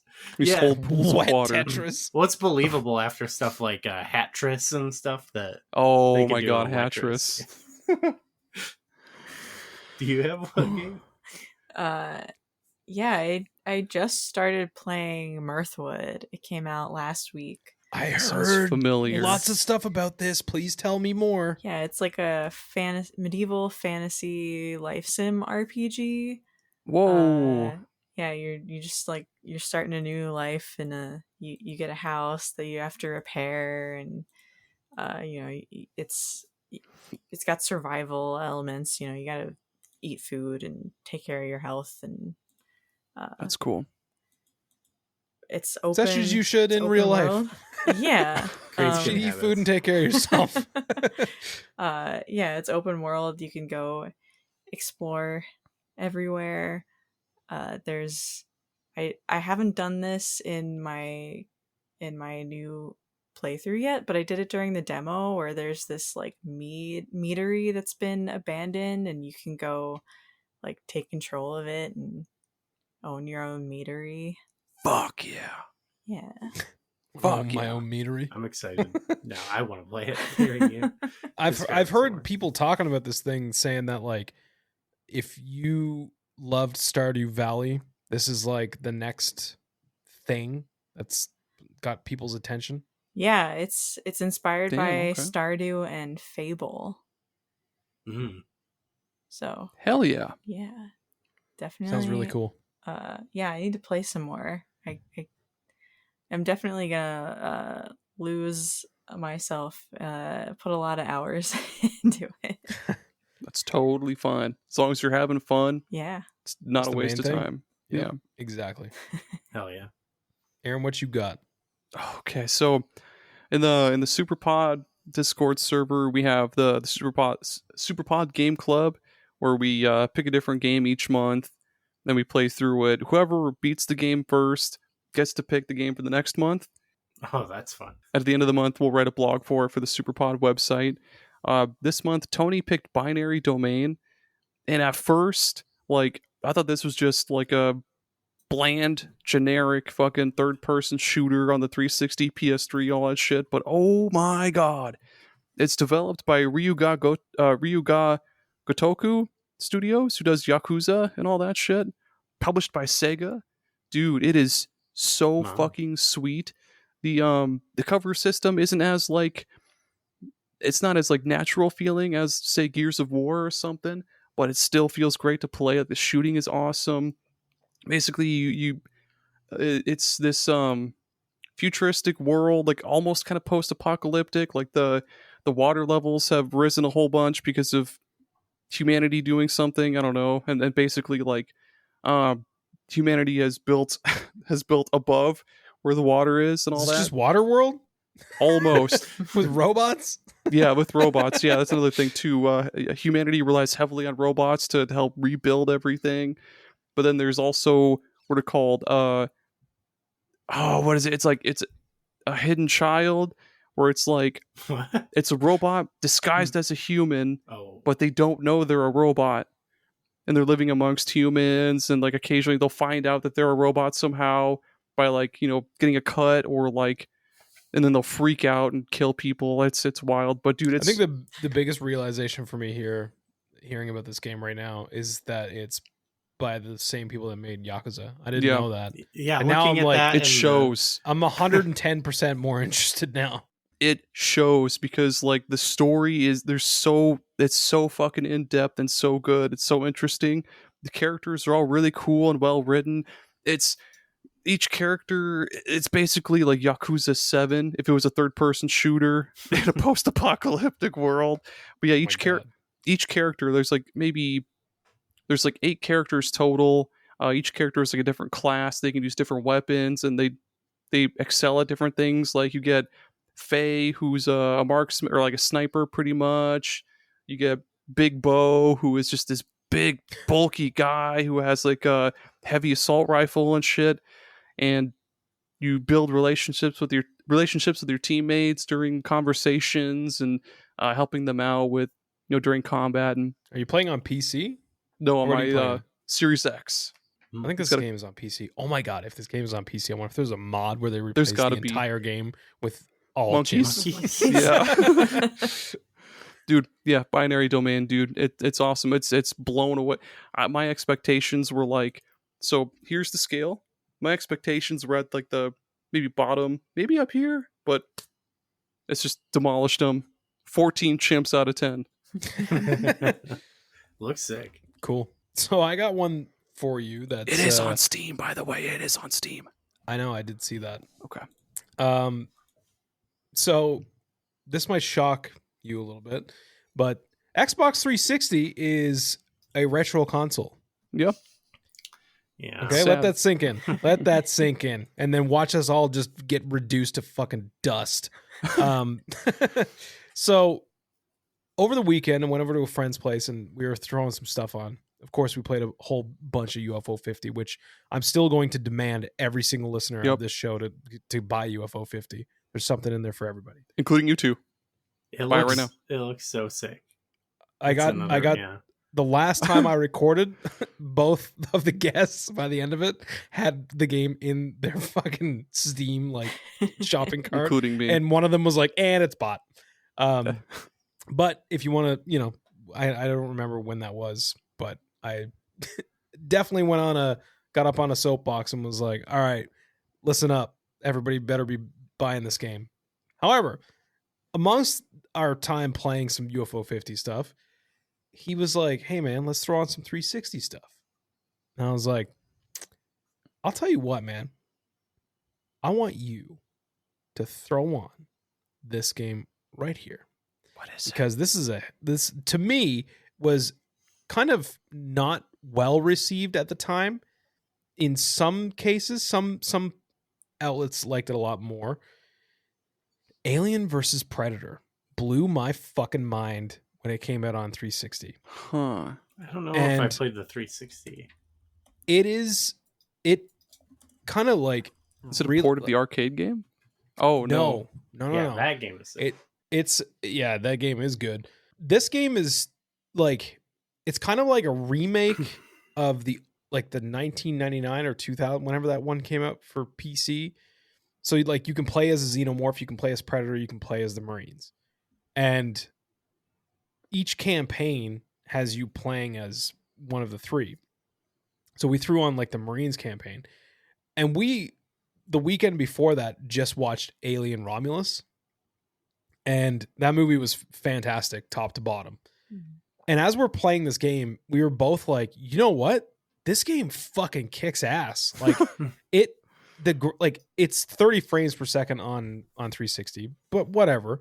You kind of adjust to it after a bit. But like, I remembered the visuals really blowing my mind at the time, like the lighting and stuff, and like even just like the muzzle flare from your gun, like lighting up as you're like panicking, trying to shoot xenomorphs that are like crawling on top of the ceiling and like dropping down and diving at you and shit. It really, really like has the vibe of the Aliens movie, the second one, like the Hell more yeah. actiony one. It has that lockdown, and it was a lot of fun. And I feel like the more I've been going back and playing some of these games that were just like very mid reviews back in the day, I'm finding things about them that I'm like, you know what? Actually, the things that they shit on about this, I actually like a lot. For And sure. like, you know, I feel like the only thing I don't like about that era of games is the piss filter. Whenever Yep. it just like has that piss That filter was on, rough. and like it's like brown games just being like it just looks like you have a fucking smoke screen of dirt over your game. Yeah. But this game is not like, it does have some of that a little bit, but like when you're inside and it's like, you know, all the metal walls and stuff, and like, you know, you got like the alien hive is just like fucking attached to it. It really did a good job on that stuff. And yeah, Oh, it's just a run and gun kind of thing. Like, but I don't know. Like, I'm starting to feel like I have a nostalgia for that type of game. That's like, I could just turn my brain off and just enjoy it. I think It's that's a lot why of fun. that's why I clicked with binary domains so much, because you just tap A to hide behind a wall and just fucking shoot, and it's a good time. And like, I recently played, Greg and I beat the new Space Marine game, which was really, really good. But he wanted me to play the first one first, the one that came out in like 2010 or 2011, whenever that was. And like, I had such a good time with that game, and it is like a fucking Xbox 360 ass game too. Like, it is very much just like, I don't know. There's not a lot of depth there, but it's super fun. Yeah. Like, it was just a fun game to play. So Alien versus Predator is definitely among that whole thing. It's just a turn your brain off kind of thing and just roll with it, especially if you like the franchise. I think it's really cool. We if you both like do. That's a strong. That's a good rec for both of us. Yes. And it's backwards compatible on Xbox too. I think I saw that it said it had FPS boost as well too, which is super fucking sweet. Oh, really? Nice. Yeah, that would be fantastic. Because the 30 frames per second really was the only thing that bugged me at first, and I mean, my eyes got used to it after a bit. I'm pretty sure this game is on Steam as well. Like, if you do have a PC, that's probably the best way to play it. Yeah, it's 16 Canadian dollary dues Dollary dues. on Steam. So, yeah, it's cheap and it's a lot of fun. Just Hell a ton of fun. Nice. yeah.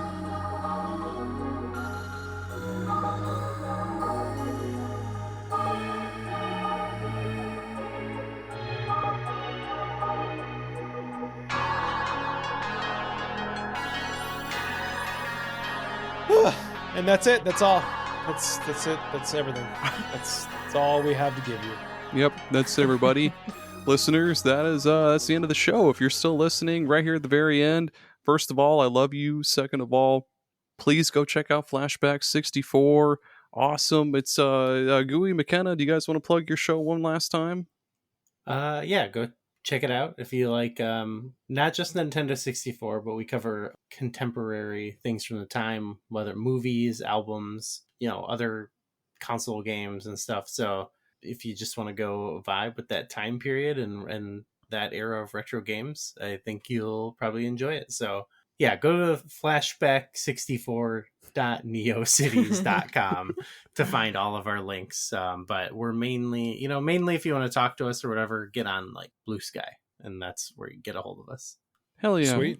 Anyway, listeners, yep, that is it. That's the end of the show. Please go check out the Patreon, patreon.com/SuperPodSaga, $2-4 a month, early access, bonus content, all sorts of good stuff. We do arcade games, polls, arcade games, all sorts of shit.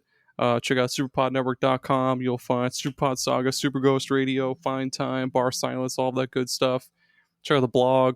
I just put up an Earthbound blog because we're doing a series about our favorite SNES games. It's up there right now. Everybody say bye. Bye. Bye. Bye. Okay, bye.